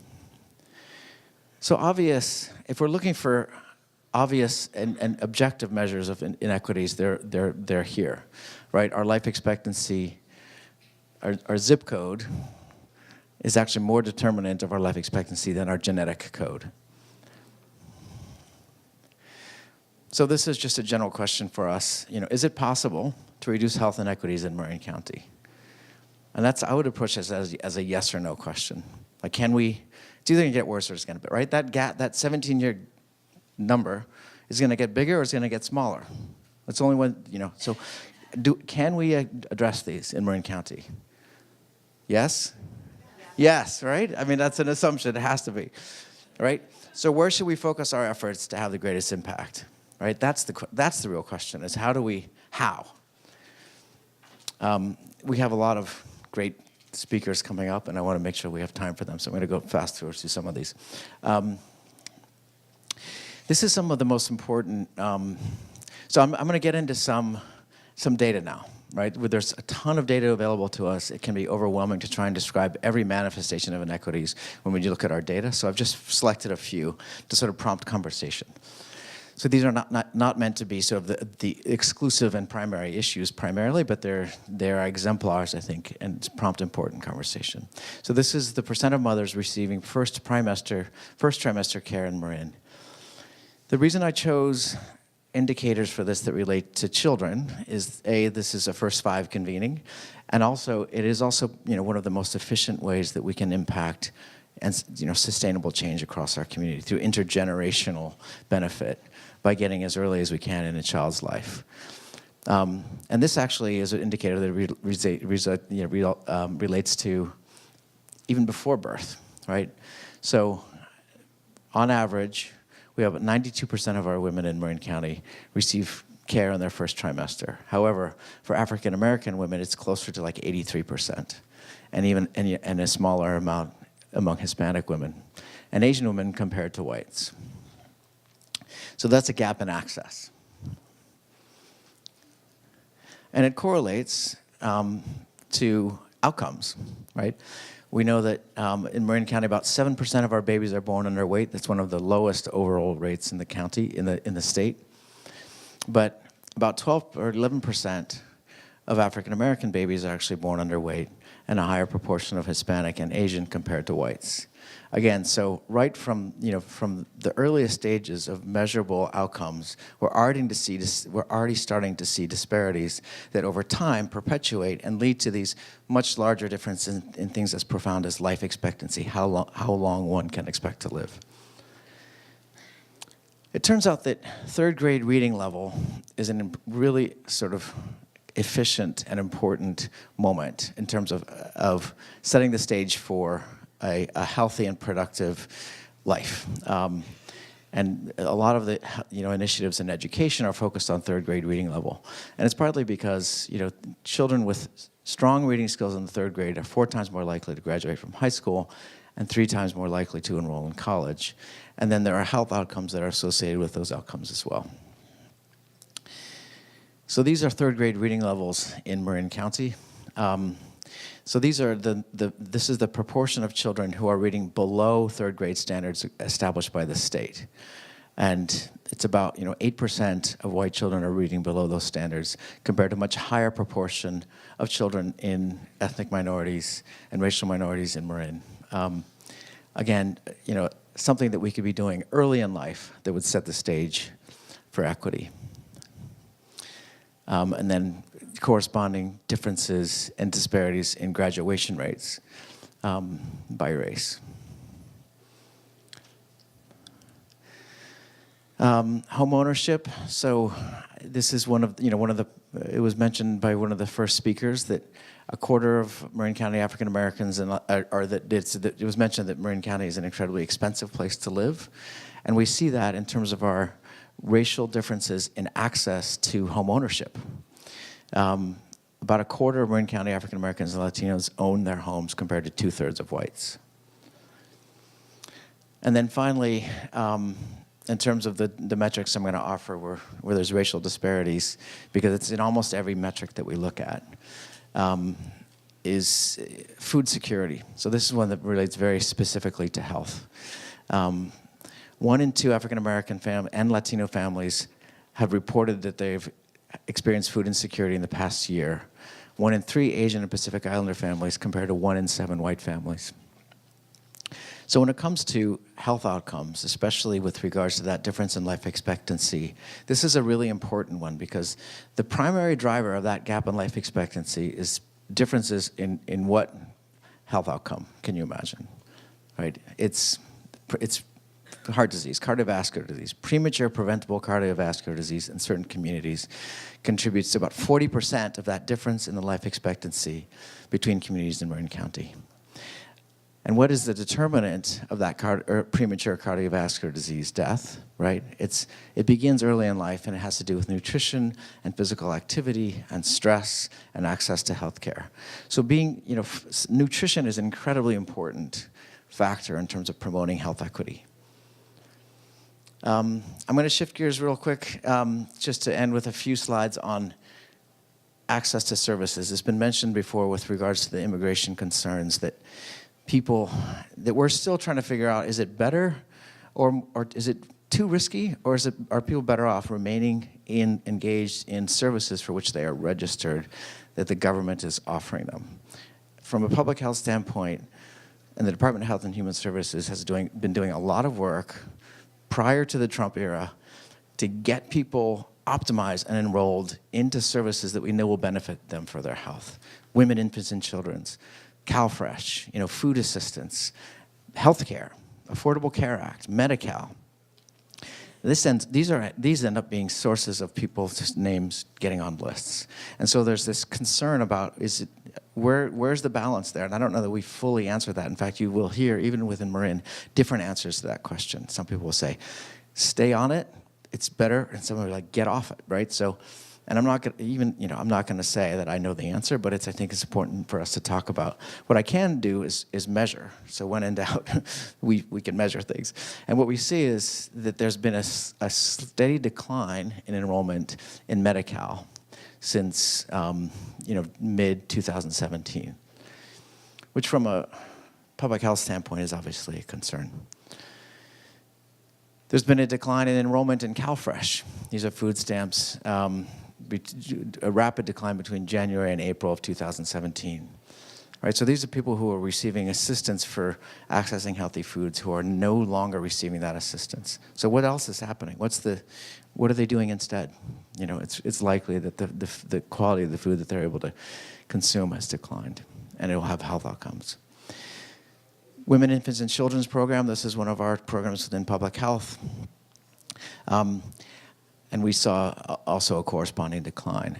Those plateaus there we are taking an approach to try and make sure that people are still enrolling, because we think that there's a real benefit for this, especially with young families, and haven't seen yet that there's public charge does not include WIC currently, and it's not law. So that's been our approach. So we're trying to mitigate through active promotion what has otherwise been a natural decline in interest based on concerns.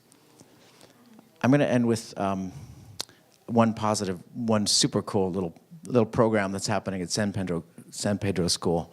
This is a school in Marin in San Rafael School District, mainly Spanish-speaking kids. They've got a garden. Sansuma, is Sansuma here?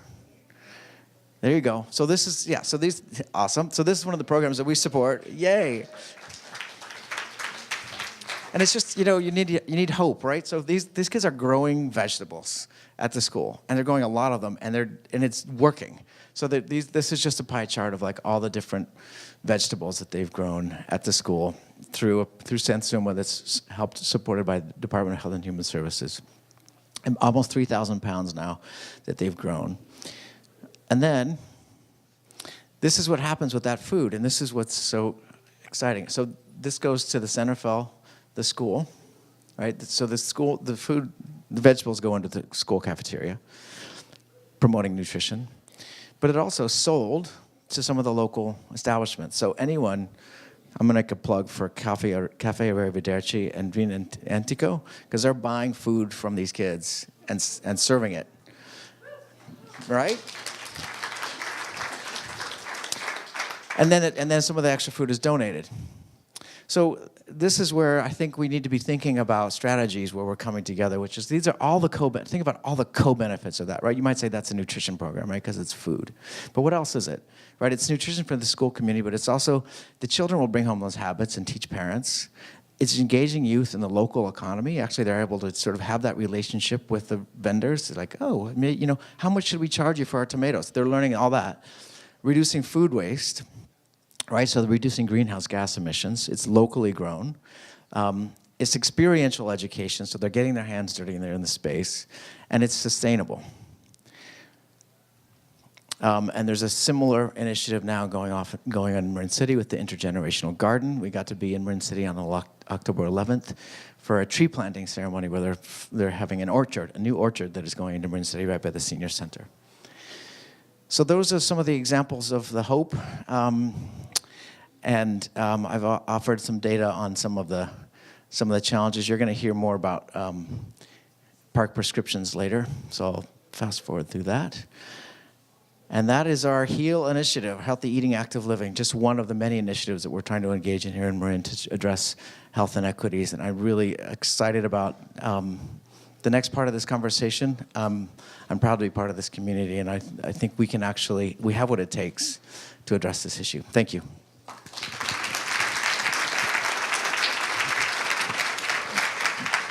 Should we go to the questions after the panel, or do questions Sure, now? we can take a couple questions, and then we just want to make sure we get to our speakers. Let me go back here first. Question here? I just happened to notice that none of the data that you presented included any of the 10 West Marin communities. There's at least 10 towns that were not included in any data today. Yeah, I mean, there's a lot of issues. That was a fraction of the data that we track and follow. West Marin has its own set of challenges, right? I think when we're talking about the inequity, any of the data I presented countywide is, so if there's African American children, and so I did present data on Latinos and African American, it was countywide, so it includes West Marin. So I have a question about the, most of the slides had every group separated. When it came to food insecurity, they were both merged for African American Latinos. Is there a place where we could get information on specifically each group, not just both merged together? So it happened to be that it was the same number for both. Okay. So it could have been separate bullets. 1/4 of African American, 1/4 of Latinos. Gotcha. Thank you. Yeah.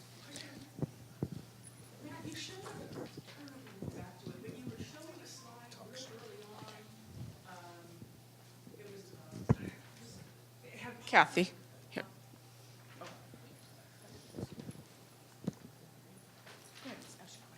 Well, I wanted to refer back to the slide that Matt showed early on. It was a chart that had, a sloping graph. Do you guys see that? Okay. But I was noticing that the first item, on this graph was poverty. And I thought, why don't we start there? That's the first. Do you know which graph I was talking about? Yeah. It's like determinants of whatever. And I thought, that's the first thing. Why don't we address that? Because all of our initiatives address that in fragmented ways. Because that's the bottom line. Good question. All the, food insecurity, the housing, everything. Well, I think this is something we're having to work simultaneously and in parallel across a lot of different factors, right? Poverty and education, health, they are inseparable as a loop of mutually reinforcing harms.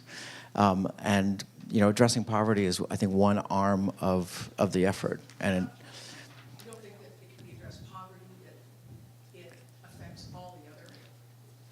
I guess the question is sort of the root of the question is, what is the starting point? Right? If you're trying to pick one most efficient starting point for addressing inequities, what is that? And there's a suggestion that's poverty, and then the question behind that is what's the most efficient way to address poverty per se? just giving everyone money obviously isn't the right. So, is it through education? Like, how do you create opportunities for people to have gainful employment? So that in itself is obviously a complex question and relates to something you could make an argument that poor health is actually a barrier itself to the kind of employment that would lead someone out of poverty. So I think there's the way we're taking this is sort of an intrinsic inseparability around all these things we're trying to do at the same time. And Matt, excuse me, if I can just add to that, First Five Marin and the Marine Communications Forum has addressed this issue many times. We've done forums on unaffordable housing. We did our Making Ends Meet last December. And to me, one of the big points, when you look at data, you'll often find that they'll say, well, just 10% of children in Marin live in poverty. That's the federal poverty level. That's just $24,000 and change for a family of 4. And you can imagine how far that would get in Marin County for one person, much less for a family. So the number that we really look at is the self-sufficiency standard, and that is 35% of families in Marin can't afford to make ends meet without public or private assistance. And that may be public assistance, someone actually getting public benefits, but it may be a working family whose parents provide their child care so they don't have to spend $3,000 a month on it. And that's obviously a big start. If you can free up some of your money for other, you can buy nutritious food and get the health care that you need. So it's definitely an ongoing problem. We did a study that showed that people experience food insecurity in Marin County even at 2 times the federal poverty level because the cost of living here is so high. So we need the federal poverty level is a standard no matter where you are. It's the same number, which has no intelligence for Marin County specifically. So we need to make sure that we're defining poverty in a locally relevant way, and it's 2 or 3 times federal poverty level. Matt, what's your hypothesis on people not continuing with programs that are helpful to their families and themselves? Well, I think it's been part of the conversation here. I'm surprised to hear that some people are actually being frankly counseled to disenroll. I mean, I think, yes, sure, it's immigration, obviously. Yeah, I mean, I think it's fear around immigration concerns. Well, fear of government. I mean, part of having this sort of reflected shadow, right? Or we're in the shadow of government. Like, I'm a government employee.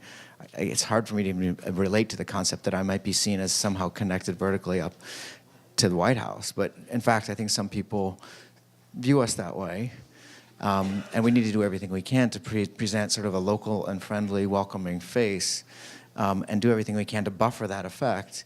But I also don't want to have a pat sort of reassurance that we need to acknowledge these concerns head on. The fact is that these services are incredibly important. We already know we have enough disparities as it is at baseline. If people start disenrolling from those services, it's just going to go the wrong direction. Okay, another question here.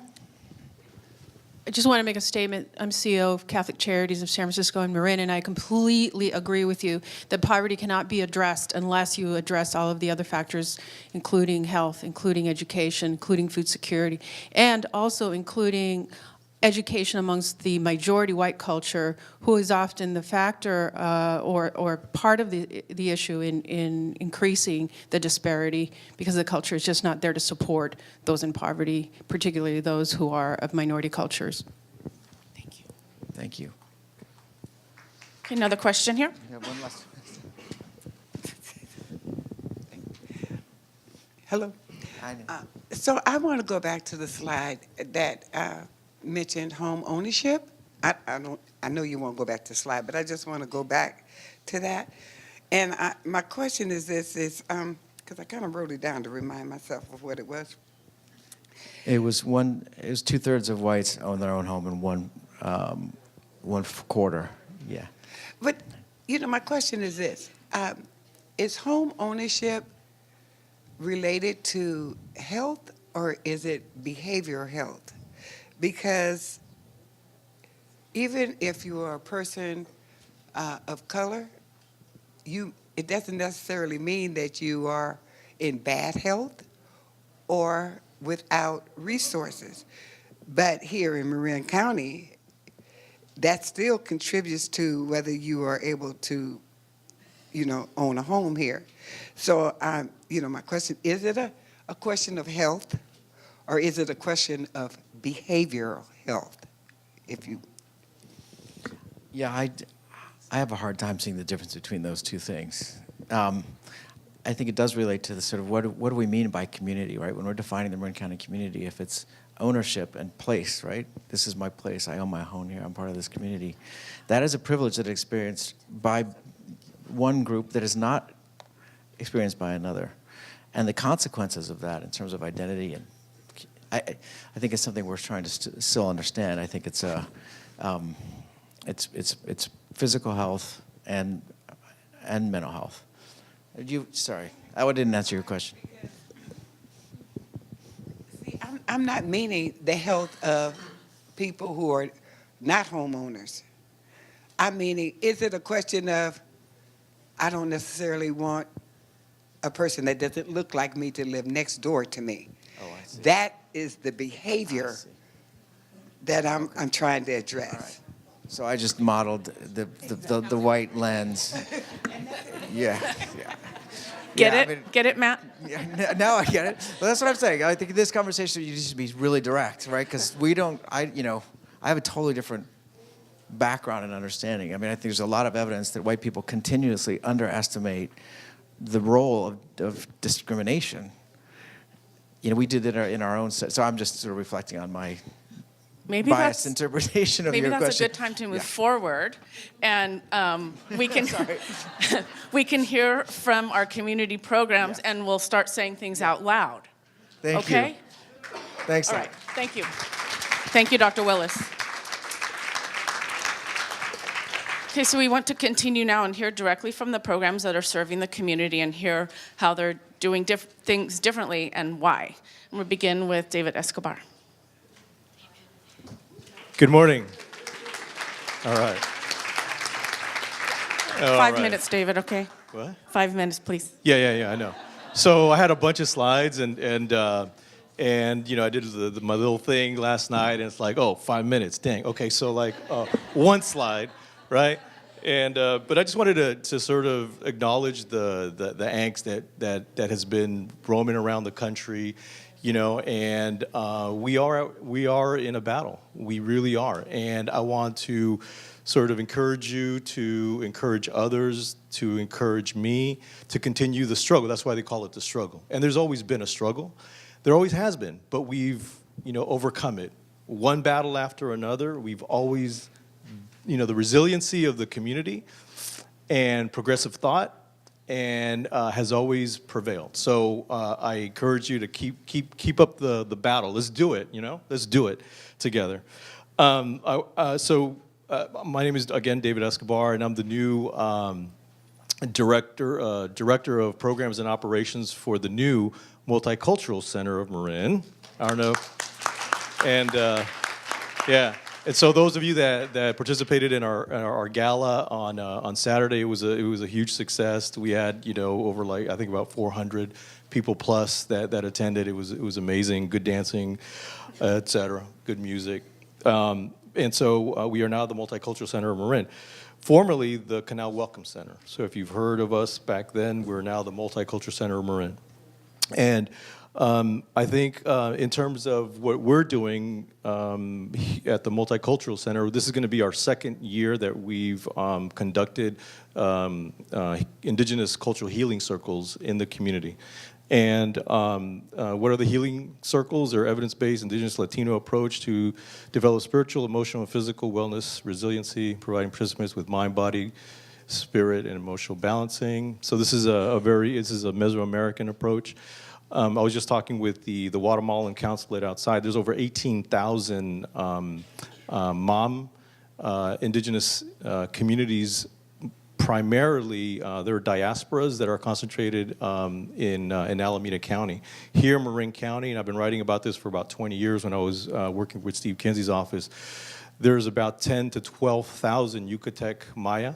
In the state of California, there's over 250,000 Oaxaqueños from the different indigenous communities, Chatino, Triqui, Mixtec, Zapotec, and guess what? They're learning how to speak Spanish, a lot of them here in the United States. They didn't learn it in Mexico or in Guatemala.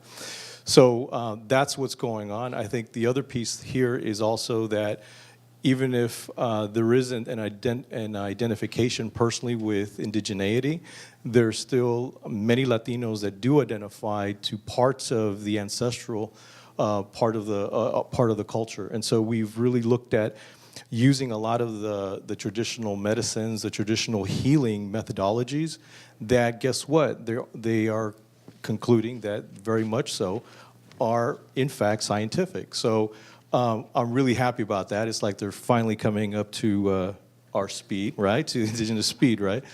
Because we've been saying it for thousands of years, right? And so we've been conducting these healing circles for 2 years, and we really have used a lot of the indigenous wisdom from the local elders throughout the Bay Area. We've actually hired them as consultants to be part of the Multicultural Center, and we are now in the midst of actually training other individuals who have the wherewithal and the want to continue to become actual facilitators of healing circles themselves. So we're in this trajectory of not only conducting the healing circles, but also training other, doing the train the trainers kind of thing. So, and what we found is that using the food, the music, the arts, the sound healing, the other spiritual practices, is that, guess what? Every time we've conducted the healing circles here from both youth and adults, it's a packed house, and to the point where we sort of been not turning folks away, but it's been challenging when you're expecting about 9 to 10, and then we get like 15 to 16, right? So then, so we have to scramble, or at least the healer has to scramble to try to make sure that everybody participates fully and engages, and at the end is able to receive the same sort of stress relief. The other thing that is not up here that we are also doing is I used to box, right, out of Oakland, right, back in the day when I was way younger and way thinner, right? And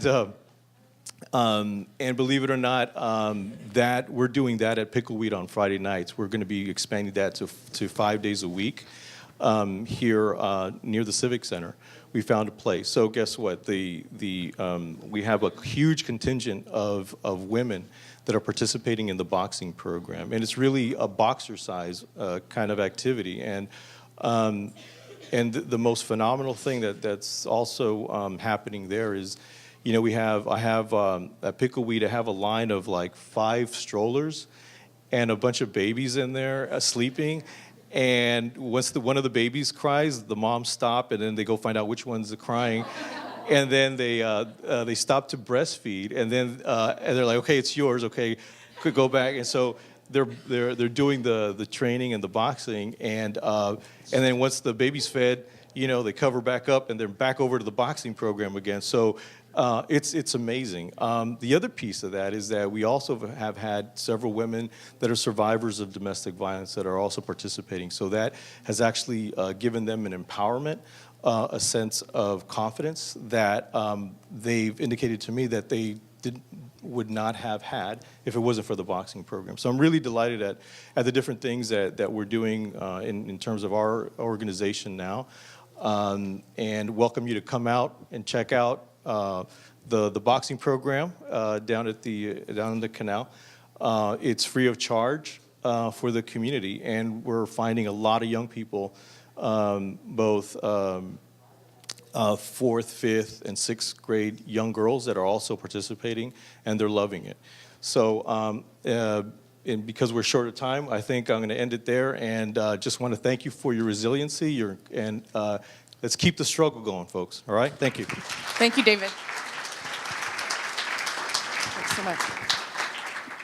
Now we want to hear about the health hubs at Marin Community Clinics from the beloved Florencia Parada, who was not where. She was looking for water, and she got I hear that somebody says bathrooms. We don't go to bathrooms. So thank you. Of course, I was in the bathrooms. We all go to bathrooms. Welcome, so thank you. that's Okay, not a 5 problem. minutos. In 5 minutos. Okay. First, our PowerPoint didn't work, so we hope it's going to work. Just talk. So talk. Let's talk. Can I use this podium? Please. And then just I can practice how to fill in the podium. But I don't know if it's this. Yeah? Hi, Lawrence. So, well, my name is Florencia Parada. One thing that we wanted to say before, it's the binational. We did have the binational a couple weeks ago at the Novato Community Clinics with the support of the Marin Services Community Services. And I just wanted to say how grateful we are with the promotores. Novato promotores with the Marin Community Services and San Rafael promotores from the Marin Community Services.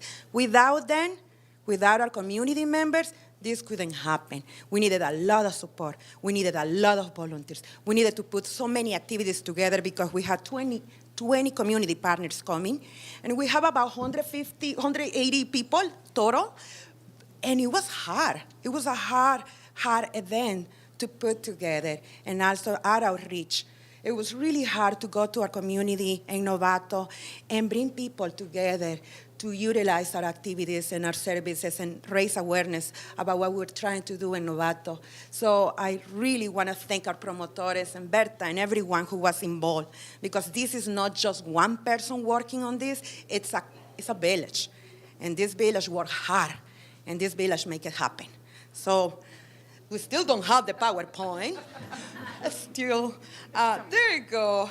So now, I work at the Marin Community Clinics, where we run the health hubs, where we host the health hubs.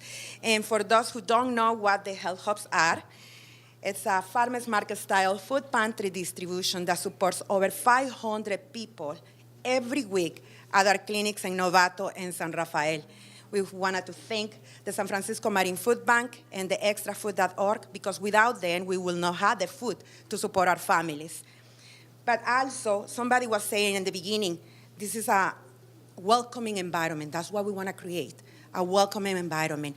A community that receives 500 people, that means we have the opportunity to build connections, one-on-one connections, one-on-one relationships. We have 500 people coming, so that's our chance to build relationships with our Latinos, with our Caucasians, with our Black community members, with our youth, with our senior community, but also with our people with disabilities. Because what we're trying to change is the behavior of not just coming to pick up food at our food pantry distribution, but also utilize our activities, our services. We want to increase community support. We want to also value the individual and social support. It's so crucial for us. It's vital for us. So we have different activities that are focusing on intervention and education, prevention, and retention of healthy behaviors. We have our nutrition education. We have our health screenings. We have a staff that believes and values the importance of having people having a culturally sensitive approach. Is also vital for us to have that caring approach, because it's helping us to engage our community members in conversations that address their their health conditions, and it's scary. It's really scary.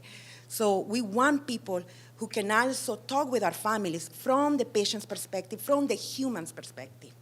We're also trying to work to build a safe place where we can build trust, where our families can come and share their stories, their needs, their concerns, but they can also have a place where they can access information to the important resources we have in our community, resources that matters to them, resources that are related to their needs. And those resources covers areas on education, legal assistance, housing assistance, food assistance, the public benefits. Now, especially with this public charge proposal, you have no idea how many people come and is asking us if it's okay to cancel their benefits. And it was already hard for our families to access health care. We worked so hard for everyone who is eligible to get benefits, public benefits, to have them and retain them. But now it's a nightmare with this public charge proposal. And already people are making the hard choice, some of them, to stop their benefits. And it's real and it is true, and we need to do more work around that. So in our health hubs also, our community members do not share the same basic opportunities for health. We have so many people working multiple jobs, running to pick up their food, running to go and leave because they need to pick up their children, people who are making the minimum wage or below the minimum wage. We have people when are talking about the healthcare again, how afraid they are to access these public benefits. So we do definitely need we need to do a lot of work on this. We want to organize our communities around public charge. If you're interested, let's do a neighborhood walk, knock door to door, like we used to do before when it was the Healthy Kids transition. Let's do it with public charge. If you want to be involved on that, let's get together. We can do that, but we need everyone involved.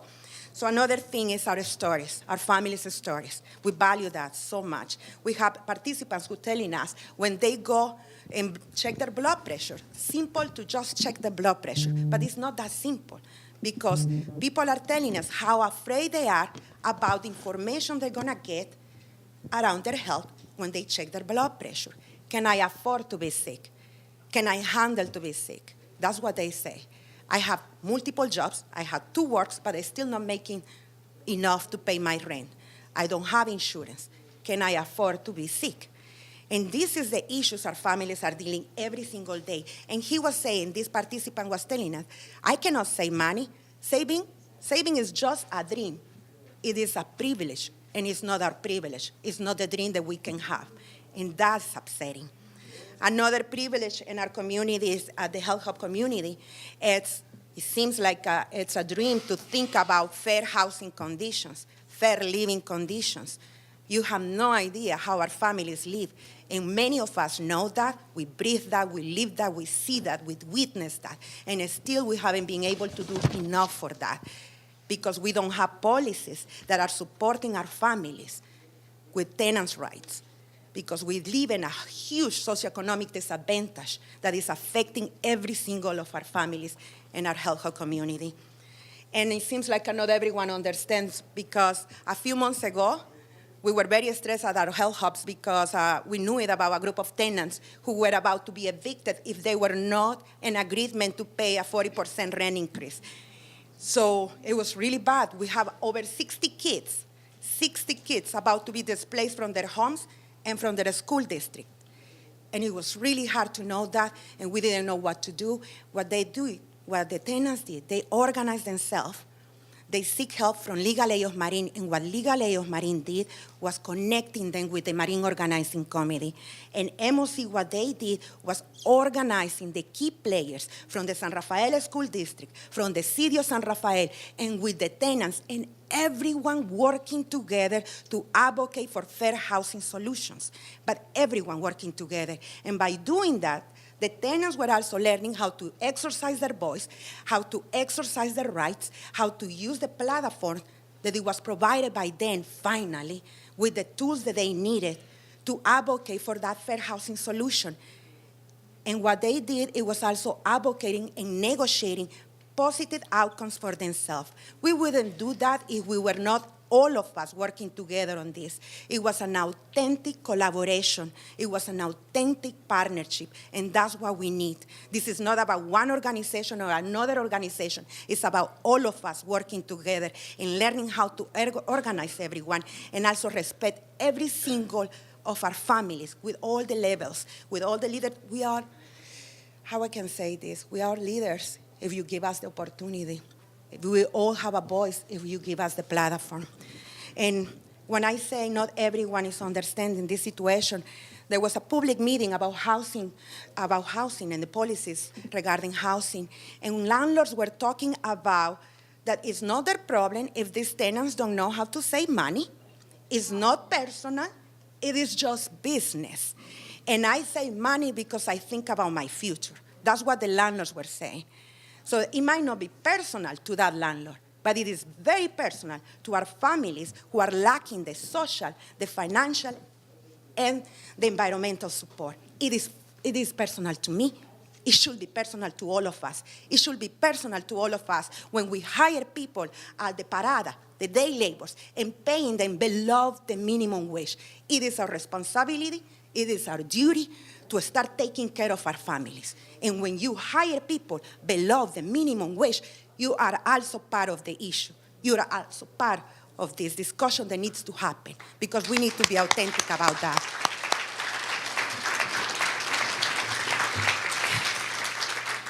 And another thing that really upset me is that we keep doing business at the risk of our human lives.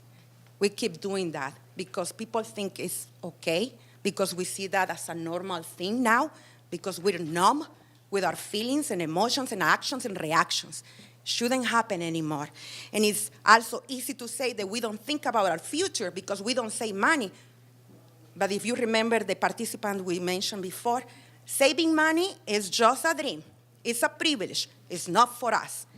So at the Health Hub, that's what we want. A community that supports each other, a community that builds relationships, a community that builds connections, because this is our opportunity and it's our time, and we need to act right now. And it's also valuable for us to have all the volunteers we have, because without the volunteers, we couldn't do this. We had to have about 40 volunteers every week, and sometimes I just had 20 or 25, and it's not enough. But our volunteers are so valuable because they come with different skills. They are asset in our community, coming from elementary school to college, from public school to private school. People with disabilities, our veterans. I have one veteran in his wheelchair helping me, helping us every Thursday with on his wheelchair, finding a way to support our community. And that's beautiful to see.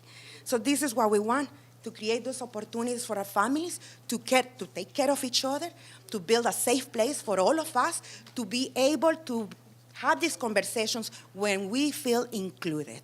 And that's why I love the Health Hubs, and we need help, and we need your help. Thank you, Florencia. Thank you so much.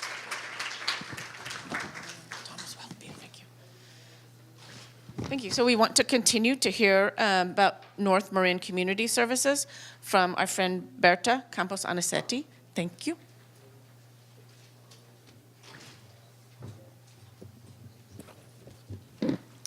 Hello, everyone. Before I discuss our promotores' work, I wanted to give you a tiny bit background about the overall efforts that my organization has done on equity. Because without a backbone, without a place where can be receptive to the promotores program and programs successful like those, we really can't succeed if the backbone of the organization is not there to support it. A few years back, we did an inventory to look at our own cultural practices in our own organization. We made a bunch of changes. We still have a lot of work to do. 5 years ahead of everyone, we changed to our minimum wage of $15 per hour before anyone had that around here before. We looked at our own board and our demographics, and we changed ratios on race, gender, lived experiences. We created a cultural competency committee where we have equal voice and vote from staff members and board members, which is very unique for a board committee. And we have annual mandatory trainings on cultural competency. We also looked at our own policies and changed, we woven all the values of cultural competency through our policies. We looked at our job descriptions, and we included requirements for cultural competency for everyone we hire. Our board of directors, also our recruitment, we talk about values when we have recruitment and during onboarding. We have added questions on our phone interviews before we bring in people for face-to-face interviews for jobs. We have specific questions about cultural competency during those interviews, even by phone. And on performance evaluations, every single employee gets evaluated around how we are doing with cultural competency. So all of this has created an opportunity for our promotores program to grow and to be able to do a better job in having a voice in the community. The beauty about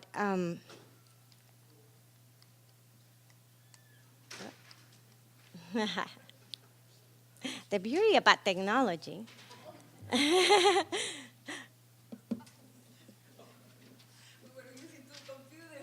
Oh.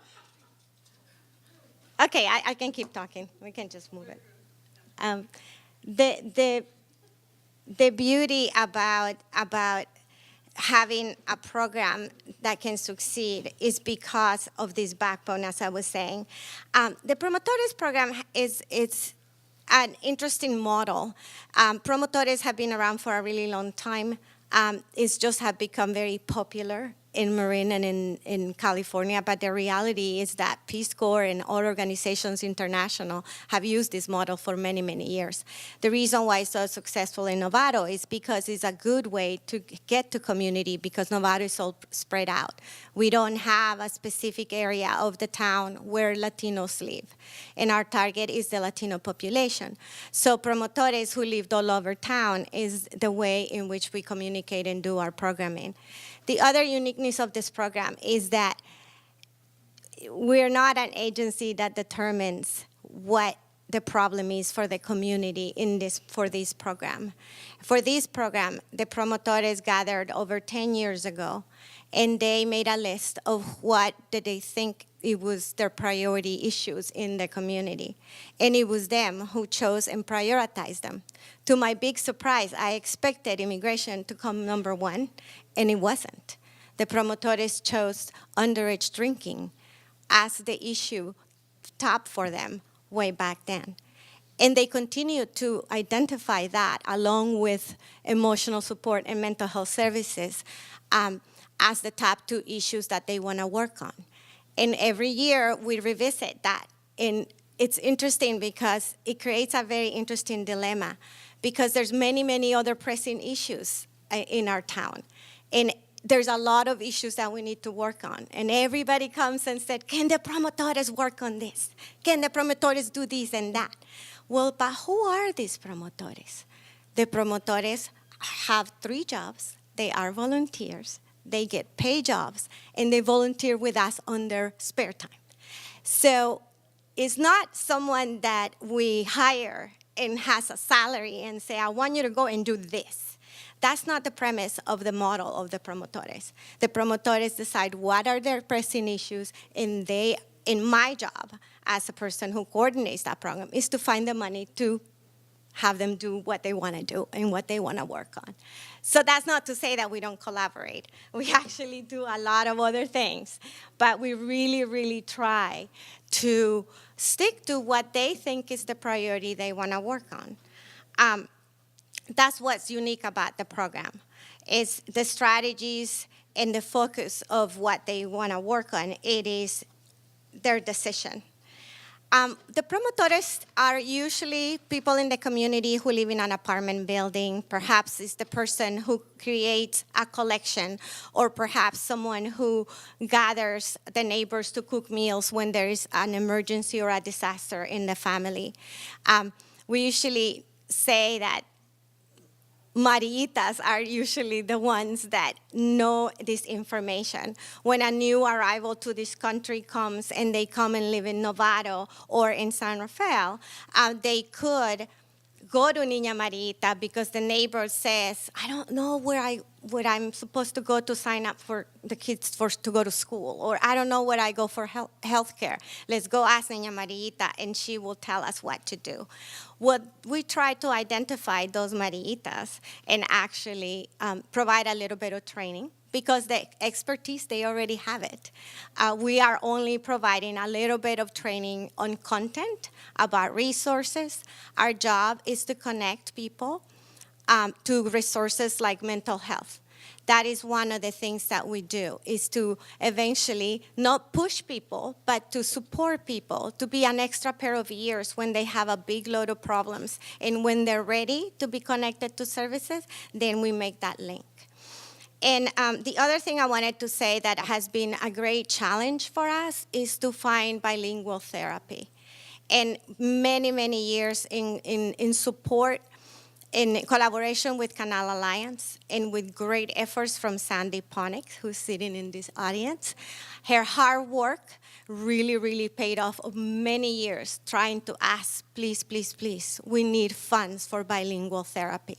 And that was our challenge. We could gather and we could hear everyone we can tell the promotores could spread the word about services, but there was no bilingual therapist to send them to in the community. So now, thanks to Sandy's efforts and other people around the county, we have a bilingual therapist at Canal Alliance that provides services. We also have another bilingual therapist in Novato that provides services not just to Novato, but also to West Marin. And we're very grateful for that little success. And many, many people have worked hard for years to get this to happen. So please send us your clients. We are happy to, I'm sure the waiting lists are gonna start showing up very soon, but that's a good problem to have compared to what we had before. So in order to succeed, I think what we really need to work on is what everybody has already mentioned. We need to work together, no longer silos. We need to, those of us, people of color, and those of us with privilege need to work right along because we can't do things separately anymore. And unfortunately, our funding is in silos. We get funded to do A, B, and C. And sometimes we need to come together to do other work that's not in the work plan. And that is a very tricky challenge and balance that we have to walk, as well as the thing about, which issue is more important and which issue the community really want to work on. So that's kind of what I face every day. But I'm very happy to be thankful for many of you for your support of our program and collaborations that we have done together. Thank you very much. Thank you, Berta.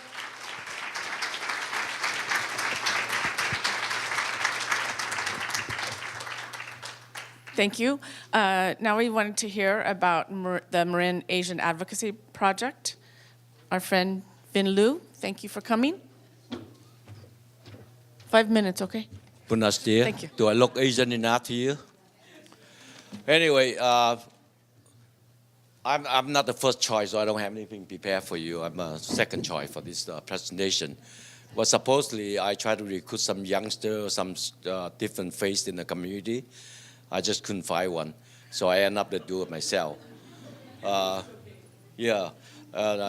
Kathy called me up and said, hey, why don't you do it? So what should I say today? I say, well, be honest, see something, say something. So I'm going to give you all the things that I see and I say. Last year, pretty much, 2 years ago, pretty much same kind of the equity issue come up, and I did make a public statement as the audience. After that, my executive director asked me when we come back to the office, she asked me, when you make the public statement, who do you represent? I said, God, I never thought about that. So, so today I'm telling you who I'm representing. I'm representing the people that I'm working with every day. I see there's challenge, they are struggling, how to access to service in Marin County. So you have seen all the data, the statistic, the previous speakers showed to you. Asian Pacific Islander, pretty much like we're coming second. Food, education, spelling bee, academic, you name it. We're scientists, we get all the things. But please, Asian Pacific Islander, there are so many sub-Asian groups. I'm talking today about the one group you want to know is the Southeast Asian, that including Cambodian, Laos, and Vietnamese, who reside in this country less than 42 years, again. Yeah, 42, after 75. So that's the group that I'm talking about today. And they do existing in Marin County. You don't see many of them. We have about population-wide 20,000 census. 2010 census. We're about 14,000 Asian Pacific Islander total in Marin County. Among that, we got about 3,000 to 4,000 Vietnamese and Cambodian, Laos, and live here. And many of whom are very coming from different sides of the country, very monolingual in their native language, and some of them not even attending school in their country either. So we're talking about the language issue. when you access to service, transportation issue, how to navigate the system, and also about cultural issue. So talking about cultural issue, one time a while back, we did happened to be an interpreter for a psychotherapy person. She happened to try to talk to one of the Laotian person. Give some kind of examples. So when you see the traffic light, you see the yellow, you need to be prepared to stop, and you see the red, you stop. So the person looked at her and doesn't know what's going on. So I asked them, what's going on? I said, well, I never see a traffic light in my life, because you actually live in somewhere, the mountain, they're Hmong, so they do including them as the Laotian. So today, if you happen to travel back to Asia, how many people actually stop in the yellow light? No, exactly, yeah. I mean, prepare to stop in yellow light. And how many people actually yield the way for the posterity, the walking people across the street? If any one of you travel to Vietnam, raise your hand. You know how you cross the street? No, you move forward, don't stop. Because the motorcycle will go behind you. You have to go forward, don't stop, just keep forward. Then they go behind you. If you next time you go, please pay attention to it. They never stop for you. So that's the kind of cultural things, right? So talk about language. And in Marin County, we have so many nonprofit. We got public sector. I don't know how many hundreds of nonprofit organizations. Not many of them have the language capacity. Because you go there, you say, well, and this person say, well, we don't know what to do with you. Now the laws coming, the new legislature require all the public sector have to provide some sort of interpreter over the phone. So how many, you're familiar with China, there are 36 different provinces. There are 36 different dialects. They don't understand each other. So that's why they use the one language called Mandarin to become the official language. So in Vietnam, there are 3 regions, North, Central, and South. So when you talk about the interpreter over the phone, you get a Southerner come to you for service, you pick up the one from Northern part of interpreter. They may not understand everything.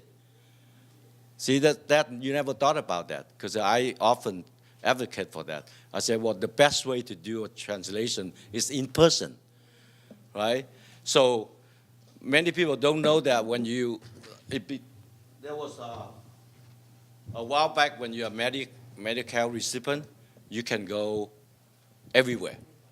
But now in Marin County, we have partnership, right? You have to go certain place where they indicate that you belong to that group. You have to go there regardless. So everybody thinking using the translation over the phone take care of all the issue. Not necessary, because many of whom do not understand what's going on. Their understanding level very low, besides just language.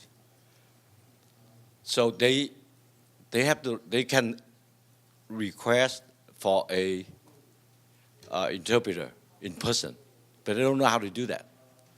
So everything, they go back and forth, do not know what's going on. And also when you use the interpreter over the phone, it's when they see you the agency, right? You represent agency. You request the interpreter. You pay for them. But what happened after they go home? They have a question. Who do they talk to? They cannot call the interpreter. They don't have money to pay for. They don't know who those interpreters are. Some of them is they're far away. One time I heard that they were from Vietnam. They're using those services. Like we get a lot of high-tech people from India. When you get some advice about some high-tech you bought, that's what you got. Pretty similar to that.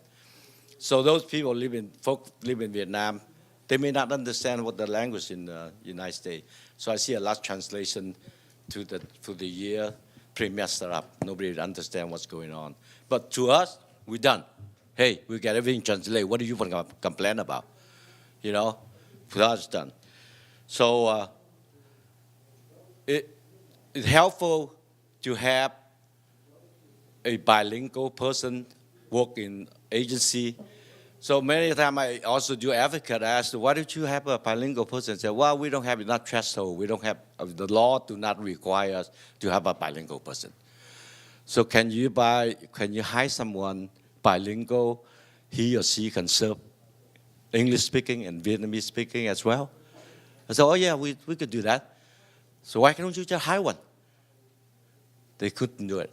Because they just thinking in the mindset, anytime you have a bilingual person, he or she only serve the particular group of people. But remember, when you apply for a job, they have all kind of requirements. You have to meet all of the bilingual as one of the free gift you have. If you are the employer, you want to hire someone, please think about it. Think about the people in Europe. They speak so many languages besides us. We don't speak English, mostly bilingual, the most. So having all the complaint, whining, but I do suggest a few things. Think about hiring someone, meet all the qualifications you require, and plus the bilingual. Give them some special point, maybe put in 2 different point, additional point for them if they have the bilingual skill. You don't have to pay them 5% allowance. So you don't have to follow the public stuff. Just think about it. You talk about inclusiveness, equity, and sometimes I go to advocate a lot, and I run into all this roadblock. I just go to the funding source. I talk to them. It works. Because I know I come from United Way. I used to work as an advisory board for United Way to do all the allocation fund to the agency in Marin County. My first question when I visited the agency, I asked them who your board director, how diverse they are, who your clientele, how diverse they are. Do you have anyone reflect them in your agency? Oh yeah, we have two African American board. We have this, that. It's fine. If you don't have one, you need to have one in the leadership position. And you have the frontline staff to also reflect the client you serve. So in Marin County, we have 20% of minority. But how many nonprofits actually have that number, right? And also, my second suggestion, when you know that you don't have, mostly people talk about resource, if I put the thing in here, I lost this, that. But at least you give people opportunity to sign some kind of consensus paper to have a third party to represent them, talk to you. Because I make a lot of phone calls to housing authority, to clinic, they can't talk to me because of the new legislation. Remember the client confidentiality, what do you call that, HIPP something? Yeah. He can't talk to you. I said, why don't you tell the client know about beforehand? They have to have someone sign the paper to talk to you, right? No, nobody bothered us. Well, we got a translation over the phone. Just send them in. We got someone take care of them. I get that so much, and at the time I pushed a little bit farther. Why don't you volunteer, fire some volunteer to do it? Well, having said that, I also want to let you know, in Marin County, I see some change. I've been here long enough. I see some change recent year. Now we have some leadership position minority. We have some, recently they hired some a strategy officer. She is a child of immigrant, right? So Marin County moving forward, not just say make someone in represent health and human service happy, but you still have a lot to go, because that would be long time, way overdue, about equity, fairness, inclusiveness. Please give me a break. Thank you. Thank you, Vin.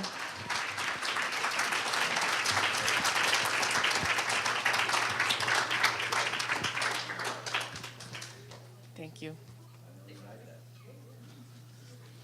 While Chantel's coming up, I just wanted to echo what Vin was saying, not only about language competency, but also cultural competency, and that sometimes it is an HR problem, and if we can get bonus points for being an appropriate person to serve the community, perhaps HR could give applicants a break and be willing to teach them some of the other skills that are needed. If language or culture is most important, that maybe we can begin with that for an applicant. Thank you.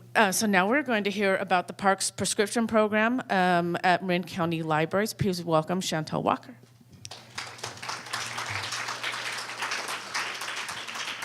everyone. I'm Chantel Walker. I'm the Assistant Director of the Marin County Library. To give you all a little background on us, we have 10 branches and 2 mobile vehicles covering the entire county. While the PowerPoint's coming up, and I have only 5 slides, so I may be able to actually cover them before it comes up. But one of the first things that I wanted to say is we think about our work and our support both county-wide as well as community-based. So our director, Sarah Jones, co-chairs the 3rd grade reading effort. Also, one of the first things that you'll see on the slide is that we actually have a fairly extensive collection of books that aren't in English. Our largest collection is in Spanish, but we also have books in Mandarin, and we even have a Russian collection, even though that's a smaller group. So as we think about it, we do focus on tailored strategies around some of the core of what we do: access, democracy, literacy. But we also look at how can we be strong community partners. So, for example, in Marin City, we actually operate the school library. We bring books there, we think about literacy, and we also run a summer program. In West Marin, a number of our staff there have been trained to give immigration information, not legal services, but immigration information, and they're working towards a national certification on that. So we think both at the population level and the county level. Now, the next slide that I would talk to you about is, just imagine it. They're beautiful. You'll see them in a minute. But one of the key things is we realized as an organization, as government, we're also a learning organization, and we've participated nationally in Government Alliance on Race and Equity. But we knew that we needed to articulate at the highest levels what we meant about how we serve programs and our purpose. So we changed our mission statement. Our mission statement now includes we provide a welcoming, equitable, and inclusive opportunities for all to connect, learn, and explore. And connecting, learning, and exploring has always been a portion of our work. Yes, I think it's coming up. Has always been a portion of our work, but we realized in order to be in alignment, not sporadically do programs that support all communities, but specifically do programs that support communities as well as looking at the full county, we needed to articulate that. In addition, in the climate that we have, if you just think over the last couple of weeks, let alone the last several hundred years, thank you, I'm on the 2nd slide. I do not, yes.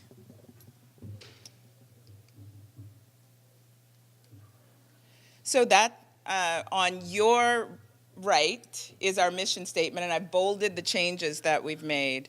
And then on, oh, thank you. There we go. I will hold this gingerly.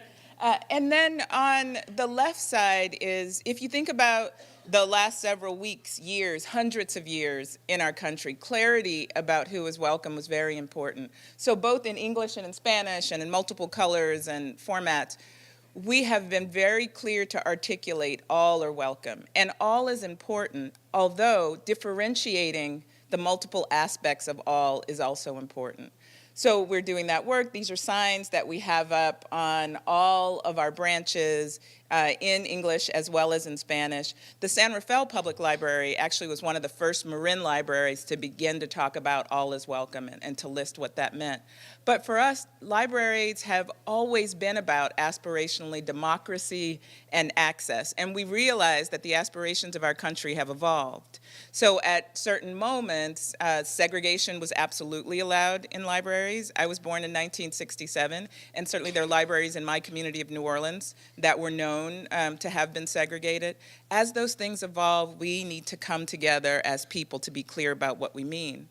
I also think that one thing that's important, because I work in a library, is to talk about one framework that all of us can hold on to. There was a book written in the 94 and then updated in 2010 called Uncommon Common Ground. Angela Glover Blackwell, Stuart Quo, Manuel Pastor talked about the intersectionality and connection between how groups are treated. The separation of children that's been happening along the border also happened to Native peoples hundreds of years ago. The kinds of racial profiling, those things also happen, so we can learn from our current and our past. And at any point, the violence in synagogues and in churches, the violence in communities where people of color are targeted. Those things have been happening for years, and we need to get it right this time, because clearly we haven't gotten it right, quite right in the past. We also realized that in addition to looking at purpose and access by changing our mission, we needed to align our staff and opportunities for our staff. So expanding equity, diversity, and inclusion isn't simply altruism, it impacts our programs. Thinking about the staff that we have, making sure that our staff are able to be retained, that we're recruiting a diverse workforce, the staff that we have are retained, as well as everyone that we have is trained in building skills so that we can all be helpful. At the county level, we certainly have done cultural competency trainings across the board. At the library level, we're now looking at training and skills building for library staff that focuses on allyship. Everyone needs to understand how to support groups that they are not a part of. And if they are in the power position, how do you share that power effectively? In addition, at the library, we're really looking at what are ways that we build skills. Certainly, Government Alliance on Race and Equity is helpful for us as a government institution, but we also have an internal equity team that has at its center racial equity. Race and ethnicity is the greatest predictor of outcomes and life outcomes in the United States. So our team looks internally and externally and is looking at some of the great things that are already happening and ways that we'd like to expand things, and also being mindful about common practices. One of the things that we often talk about as a part of our work is collection development, the materials that are available to everyone. If you think about collection development for just a moment, we all have a lens. I have a lens through which I look, given my background, my perspective on the world, my lived experience. I also have an experience of my profession and professions over time. But when we apply that to materials that are publicly accessible, we need to think about simple things. One health example that we have is when we were looking at our collection in diabetes and health. We also looked at the content of those books, who was represented in the books, what were the pictures, were cultures talked about. And when we were thinking about what's the balance of which books to keep, we brought that in as an equity lens on collection development. The Parks prescription program that Matt talked about, and I saw him just a moment ago, when you think about it, Health and Human Services, as our partner, another county agency, was saying, how do we get more movement, more healthy activity for everyone in Marin? One of the barriers, looking through an equity lens, that we all realized and that they realized, while Health and Human Services might promote going to parks, some parks had entry fees. And those $10 entry fees were barriers for families. So given our role, they created the Parks prescription program. We have a Parks Pass program. Any of you and any member of our county free library can check out a pass to the park that gives you free parking and free entry for you and your family. So considering, as we come up with grand, important, or small strategies, what are the roles that everyone can play in that work is very important. In addition, we consider equity, diversity, and inclusion about seniors as well. So, and I see our Corte Madera librarian is in the room, Shireen. One of the programs that we've had is around balance and movement, reaching out to seniors, also reaching out to men who have health issues, as well as thinking about, are we bringing in a cross-section of diversity into those groups? We are a multi-ethnic, multicultural community. None of us succeed without all of us succeeding. And at the library, we're working to be able to remember that. We are a vast and growing staff, so I won't make this a library recruitment effort, but we're a great place to work. So as you think about, moving ahead, connecting, we want to be your partner. We are partners and anchor organizations in local communities as well as a countywide partner. So that was my best effort at 5 minutes. Thank you.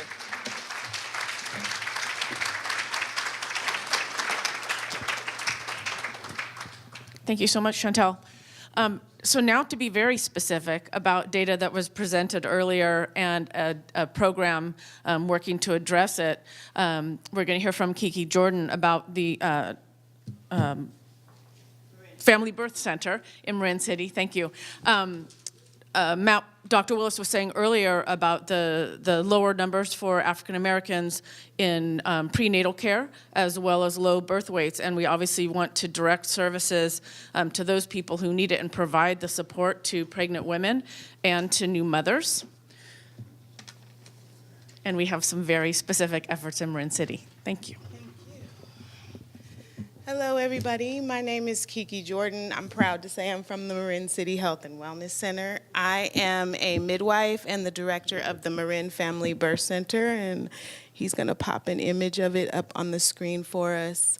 We are a federally qualified health center, so we provide medical, dental, and behavioral health services. So any woman who is receiving the conventional model of obstetric care with the softness and compassion and connectedness of midwifery care at one of our clinics has the option of delivering at our birth center. So it is the only freestanding birth center in Marin County. It provides a safe and home-like birth experience for someone who's choosing that model. So why was that important? Because in our country, we have a 33% cesarean section rate, which is extremely high. The World Health Organization recommends that in a healthy nation, that the cesarean section rate should be about 10 to 15%. So a third of our population is being born by major abdominal surgery. And my opinion is that that's a civil rights issue, it's a crisis, it's a woman's rights issue. Excuse me. So we're seeing that birth centers are being demanded, that usually the woman who seeks this out is a middle-class, college-educated white woman who is married. She's done her research, she's looking for options, she's seeing how she can protect herself and honestly protect her womb. And that's why you're also seeing birth centers popping up all over the nation and hospitals sort of changing their model to look more like a birth center and feel more like a birth center. When I appreciate Dr. Wilson for showing those statistics, my, Black midwives, Black healthcare professionals, maternity care healthcare professionals have been talking for years about the tragic birth disparities for Black women. Black women die in birth-related or pregnancy-related issues 4 times more often than white women. Black babies die 3 times more often than white babies. And so we've been talking for years about this and strategizing about how to change it, and it was time to really put something into action. Birth centers have about a 12% comparatively cesarean section rate. So birth outcomes are drastically different.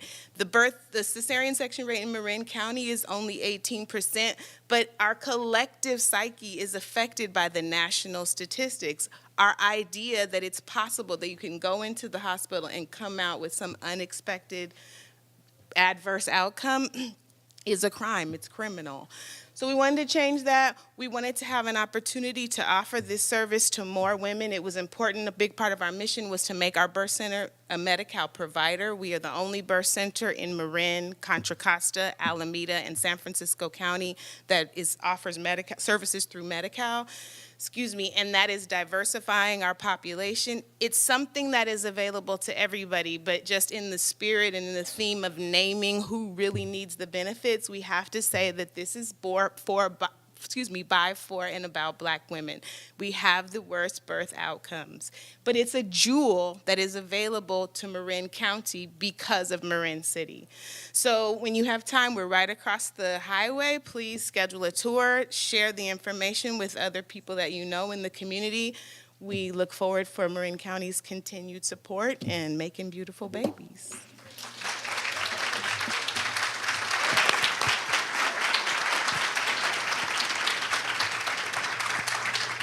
Thank you so much, Kiki. Continuing on, we want to hear from Mr. Zared Lloyd about the Marin City Health and Wellness Academy High School.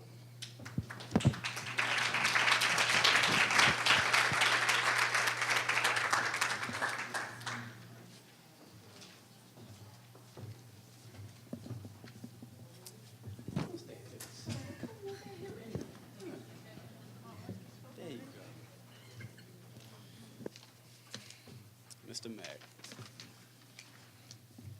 Good morning, everyone. These are our students of Marin City Academy of Health and Wellness High School and one of our illustrious teachers. I wanted to start off by giving an analogy that I heard that was very profound to me. It says, every human being is a seed, and every seed has one of 2 things. Either that seed will find itself in the right environment with access to light that will allow it to germinate, that will allow what is within the seed to come out and germinate and grow into what is what it was created to be. Then there's those rather unfortunate seeds who find themselves as food for others. People who never develop their potential, who never find themselves in the right environment, bathing in enough sun or light, which is a prerequisite to cause them to germinate or self-activate. The best we are able to develop or become is an underdeveloped tool for someone else to use. The purpose of education is not to deposit in, but to withdraw or extract out of, to facilitate self-realization. One issue that we have, especially in looking at this document that's been on everyone's seat, is that blacks who are 2% of this 52,222 demographic, when you do the math on that, I just happen to be the math teacher at the school, it comes out to 1,044 children. And then when you look at the indicators and the ethnicities that are impacted by it, if we take it back to third graders who read near or above grade level standards, the lowest number on that list are blacks. When you look at eighth graders who met or exceeded grade level standards in math, the lowest number on that list are blacks. When you look at students who were ready or conditionally ready for college level math courses, the lowest number on that list are blacks. Students who were college or career ready, lowest number again, blacks. Students who reported feeling connected to their school. Look at that paper, blacks have a 0. Everyone else is scoring at least 50 or above. So the issue is not that we don't have enough schools. The issue is not that there's not enough money being put into the educational system. The issue is that there's a disconnect between what is being taught in the educational systems and the children or the students who is being taught to. They say that numbers don't lie. And when you look at this page right here, it shows who those seeds are, from the analogy, who are the unfortunate seeds. So what we decided to do was embark on an endeavor to start our own school. Because the thing is, prior to us starting our school, our programs are based inside of these public schools where our focus groups are these unfortunate seeds. And year after year, we've saw these students struggle to pass. We saw these students struggle to find themselves, to find or to figure out who it is that they want to be, what it is that they want to do in life. And to be frank, I got tired of having my high school boys graduate, and I asked them, what do you want to do with yourself? Like, what are you doing with yourself? And they say, work. They're being underdeveloped tools for others to use. They're not taking those things that they're learning in public schools and bringing them back to their communities to make their communities a better and a safer place to live. Right now in black communities, you have alcohol, you have drugs, whether it's marijuana or all sorts of pills. You have a lot of violence. You have the guns. So the question boils down to who is going to take the time out to work with those unfortunate seeds, to help extract out of them the greatness that they have, that the other seeds have as well. But because those other seeds receive the type of light that is necessary, they just grow naturally. They blossom without any interference. So we're at an equity conference, and me sitting here from, I think I got here about 8:15. I haven't heard anything that deals with these unfortunate seeds that are standing in front of you. And that's what we are here to do. We've been doing it. We started the school last year, August. We struggled, and we still struggle because we have limited resources.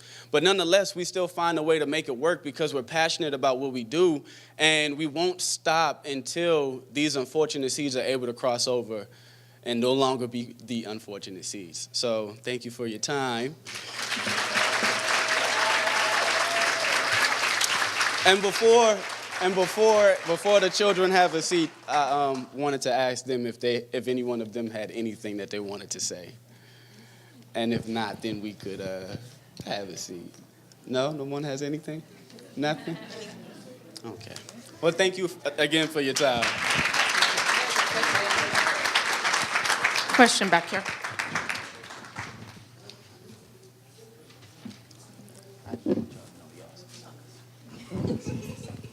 Good morning. My name is Marin. I'm executive director of Novato Spirit that helps kids in Novato do sports who have financial needs. And I congratulate you students for what you're doing. And I wanted to know what you like about your school. That's a good question. Yeah. I guess, wait, she got a mic right there for you. Thank you. Hello. Some things that I like about my school is that they focus a lot on helping us learn better and bringing us up in this world and just make sure that we become the powerful, beautiful people that we're supposed to be, unlike a lot of other teachers that we have who just let us, grow wild and just off the leash and everything. So that's one of the main things that I like about my school.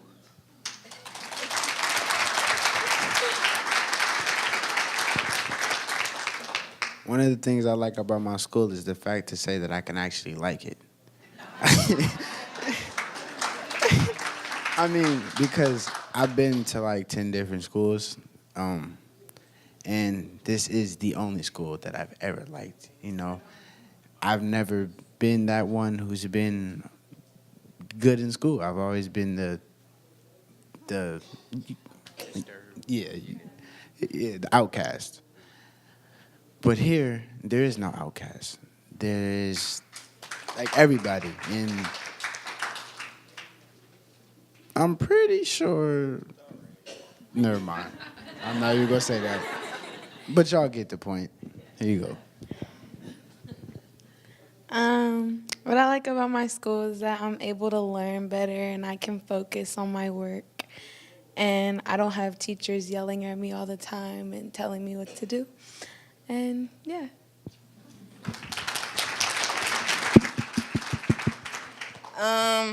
For me, what I like about school is that I can actually wake up in the morning and be like, ooh, I'm going to school today, y'all. Like, believe it or not, I have not missed school since I started this school. And when I was going to other schools, I used to, leave school a lot. But this school, I like this school because, my family. It's not school to me. This is family. This is my home. And I get to learn about myself. I get to learn about my culture and, where I come from and who I could be later on in life. And they prepare me for the real life. That's why I like my school.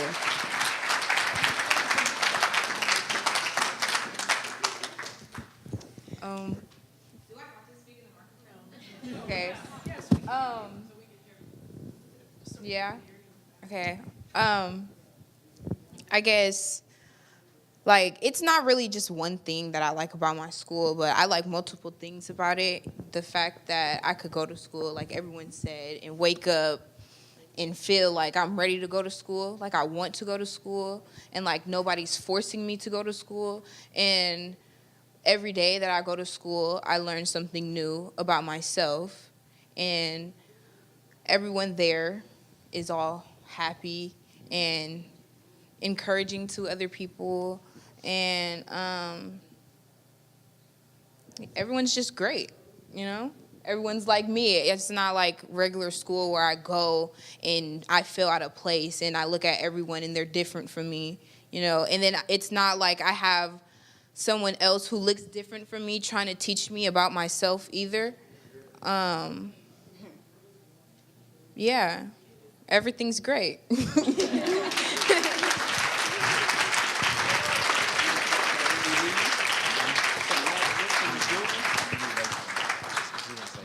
I just want to say one more thing. The most thing that I like about my school is that it saved my life. Because if I wasn't going to the school, 9 times out of 10, I probably wouldn't be here. And I just really want to say that I really appreciate Ms. Javon and Zed.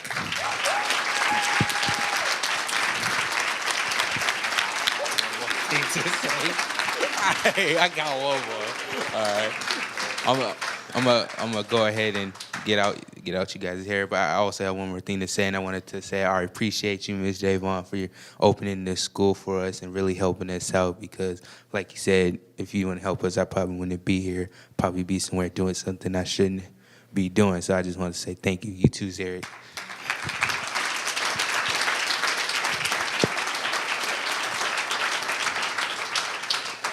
And to wrap it up real briefly, some of the things that we need Right now, we are operating out of a conference room that we converted into a classroom.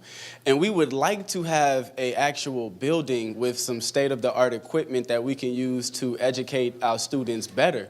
So since we are at an equity forum, I think it's the best place to ask.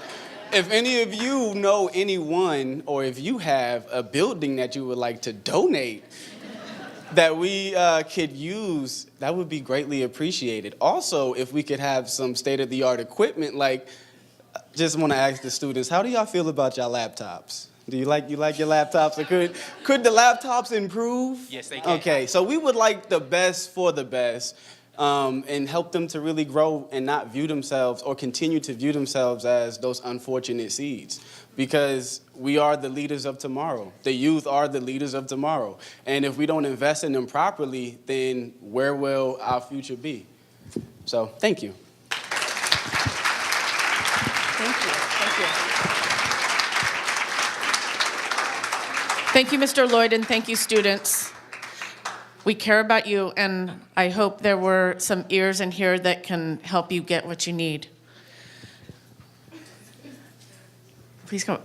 Now we're very happy to welcome Javon Muhammad, who has something to say, I think. Hello, everyone.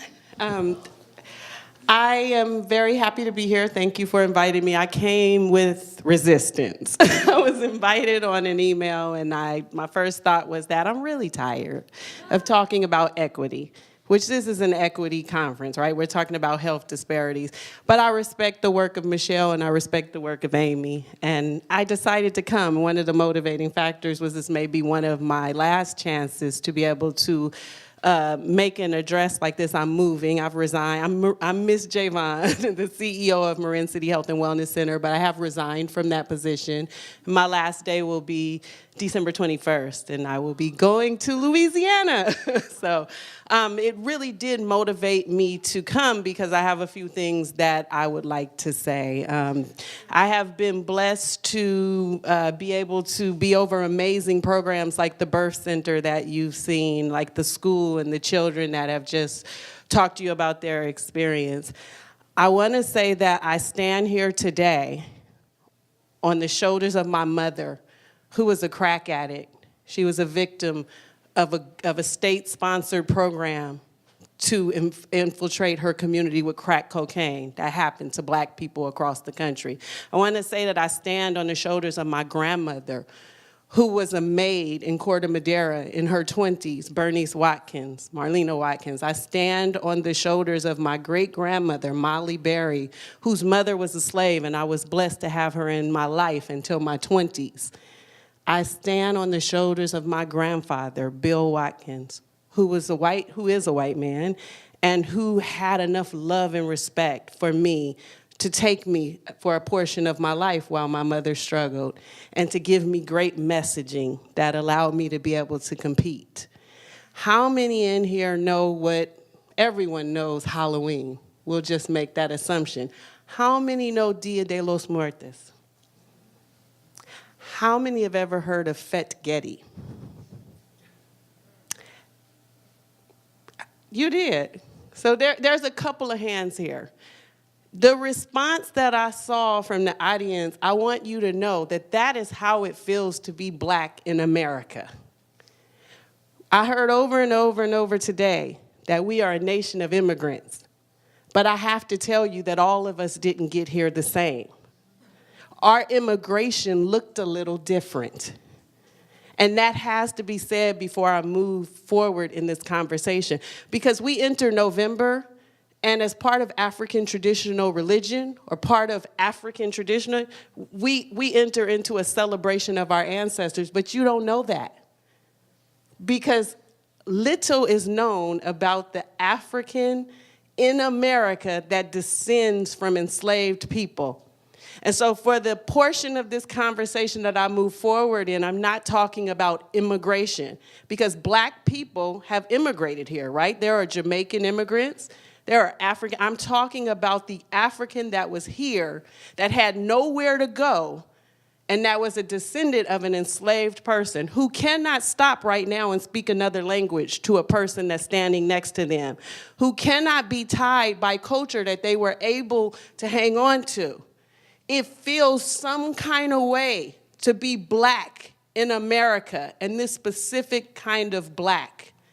And I need you to hear that, because today we were celebrating Binational Week, and we can't really participate in that, but everyone said, or most people who spoke said that we're a nation of immigrants. But we can't celebrate Binational Week. We don't have any ties like that. We have the ties that we've made for ourselves. And that feels horrible because we're dwindling in parts of the population in the Bay Area. That feels horrible. I rock with Latinos, and I know that immigration is bigger than Latinos, but that's how we're feeling today. I rock with revolutionary Latinos because I only support people who support me. Because someone said, the sisters that did the presentation earlier said that, Myra said that they never do anything alone. But if you're African American here, you have to learn how to do things alone because we are rarely supported. What's supported is resources, right? So today, my babies that I had come here because I said, you got to get in this conversation because it's about equity, asked me, why are we here when we haven't been mentioned at all? Until Dr. Willis came up. Imagine feeling like that at an equity conference, because that's what I came to speak about today. So I want to have a conversation with my family. Who in here considers himself a leader in the Latino community? This is a conversation that we are going to have intimately, and then we're going to have greater. Because I lead a clinic. I was at a needs assessment meeting last week, and this has been on my mind for a week. I was at a needs assessment meeting where leadership from clinics came around a table to talk about the needs moving forward in Marin County. Because this meeting, the hospitals put on this kind of survey, and it influences where community benefits funds go. Well, hell, I didn't want to go to that meeting either because we've been punished by Marin General Hospital for the last few years because of a decision we made to open the birth center, and we haven't really benefited off of community benefits funds. So I went with resistance. But I went, and now I want to paint the picture because out of all of the healthcare leadership, no one in the room was Latino. No one. And I came kicking and screaming. I had to stop in the middle of the meeting because the entire meeting was about the needs of undocumented immigrants. Now, I felt a little strange because I rock with undocumented immigrants. I don't have an issue with immigration. I believe it's enough land for everybody, and I support indigenous people coming back to get the land. But how can you sit in a needs meeting in Marin and not realize that Marin City is still there? And there's a group of black people who are there who have been there, and they are documented. They have been there, and for decades, their ancestors and their elders have been fighting for rights here. And the civil rights that they fought for are the rights that we get to talk about today when we look at Section 8 and all of the wonderful things that were said, but not many people mention that today. And that's the story of being black in America, because as the conversation shifts to our Latino family and more resources go that way because there are more people, that's logical, right? We're talking about 25% of the population versus 2%. We need you to stand with us in the same way that you ask us to stand with you when we talk about sanctuary cities and DACA and everything else that we line up with, because it's part of being in this weird category called people of color when you don't really get any benefit when you're 2% of the people of color. And that's not hate, like this is family business. Because as we support you, you gotta come support us, because you standing on the shoulders of my grandmother, who was a maid in Corder Madera Bernice Watkins, who was there with the cheap labor before the evil strategy was being developed to use you for cheap labor. Because this little mob that they call it coming from Guatemala has nothing to do with people loving immigrants. It has everything to do with America needing cheap labor and the machine that needs to keep going. And we get so confused with things. If you love people, then you want them to get all that they deserve, right? I want them to get all that they deserve. I actually think that we should be trying to give them that without having to come here and lose everything. That's a real conversation for me. But since we won't have that, we have to figure out how to look out for each other. And as the Latino population grows and the African American population dwindles, you can't overlook them, because then you're doing the same thing that white people have done to us forever. To come and have a conversation about equity and not be mentioned when we sit at the bottom of all those statistics is not fair.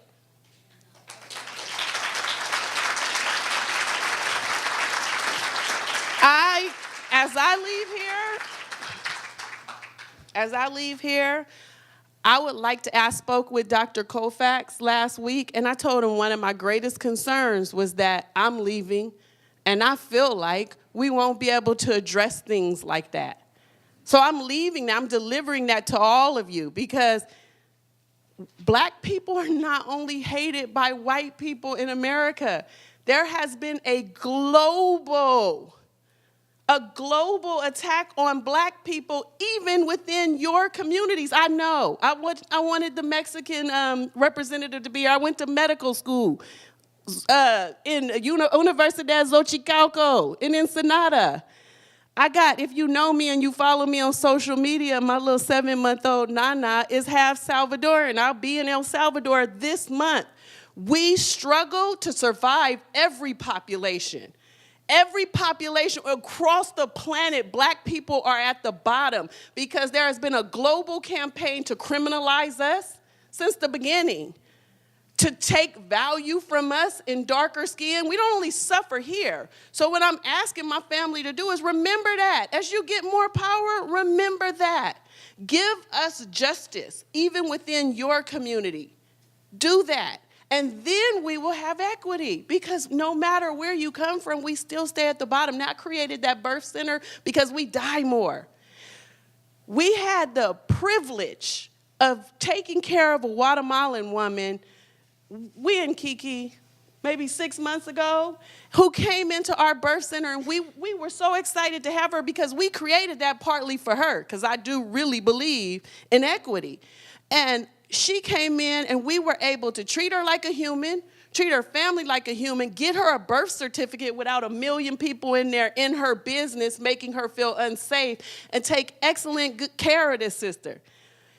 She came back for her 3-day visit, and she was so excited because the family that she worked for, because she was a nanny, said she could come back to work right away with her baby in tow. And I was pissed, but I couldn't show her that because people got to do what they have to do. But the point is, we can't say that we're looking out, we're supporting people only to use them for free labor. Across the board, we have to take care of each other across the board. And as we become 2% of the population, and maybe even 1%, remember that we're still there. And the people that you're overlooking are the people who lived there, moved there, and couldn't move because the county redlined them. These are people who couldn't leave Marin City. They had to stay in Marin City. These are people who are sick because they had bad food. These are people who are sick because they didn't have access to medicine, but they marched. And they got those things not only for themselves, but for all of us. See, because if it was about equity, we could fix Marin City right away. Why should they have access to any food but good food? It's nothing to send only good food into a community of 3,000 people. It's nothing to make an educational system that will serve 3,000, less than 3,000, just nothing. If we really wanted equity, this is a rich county. It's ridiculous. Ever since I came here 6 years ago, I've been seeing that stupid slide of Ross versus Marin City. It's nothing if we cared. to send resources to a community of 3,000 people, but we don't care. That's it. They said Marin was the highest performing with the greatest disparity. We don't care. We have the money. We have the money to build houses. We have all of that. We don't have the will. And so the Democratic people in here, I'm asking you to help us have the will. Well, you had a will because we're 2%. Thank you. And that's it. Thank you.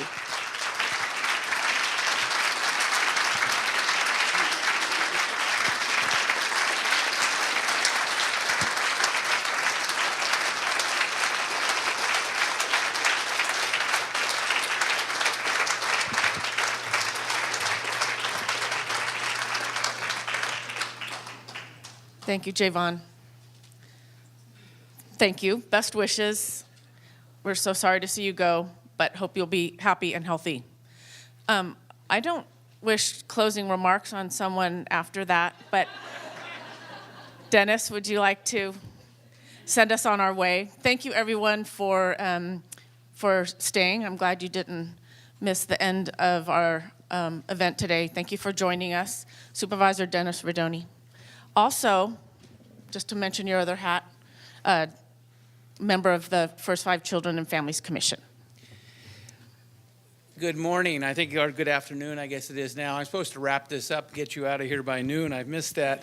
Javon, thank you so much. I'm not going to try and follow you up with what I was going to say because it's really insignificant, most of what I would have added. I just had some thank yous to everyone, in particular Amy and Michelle and the First 5 Commission.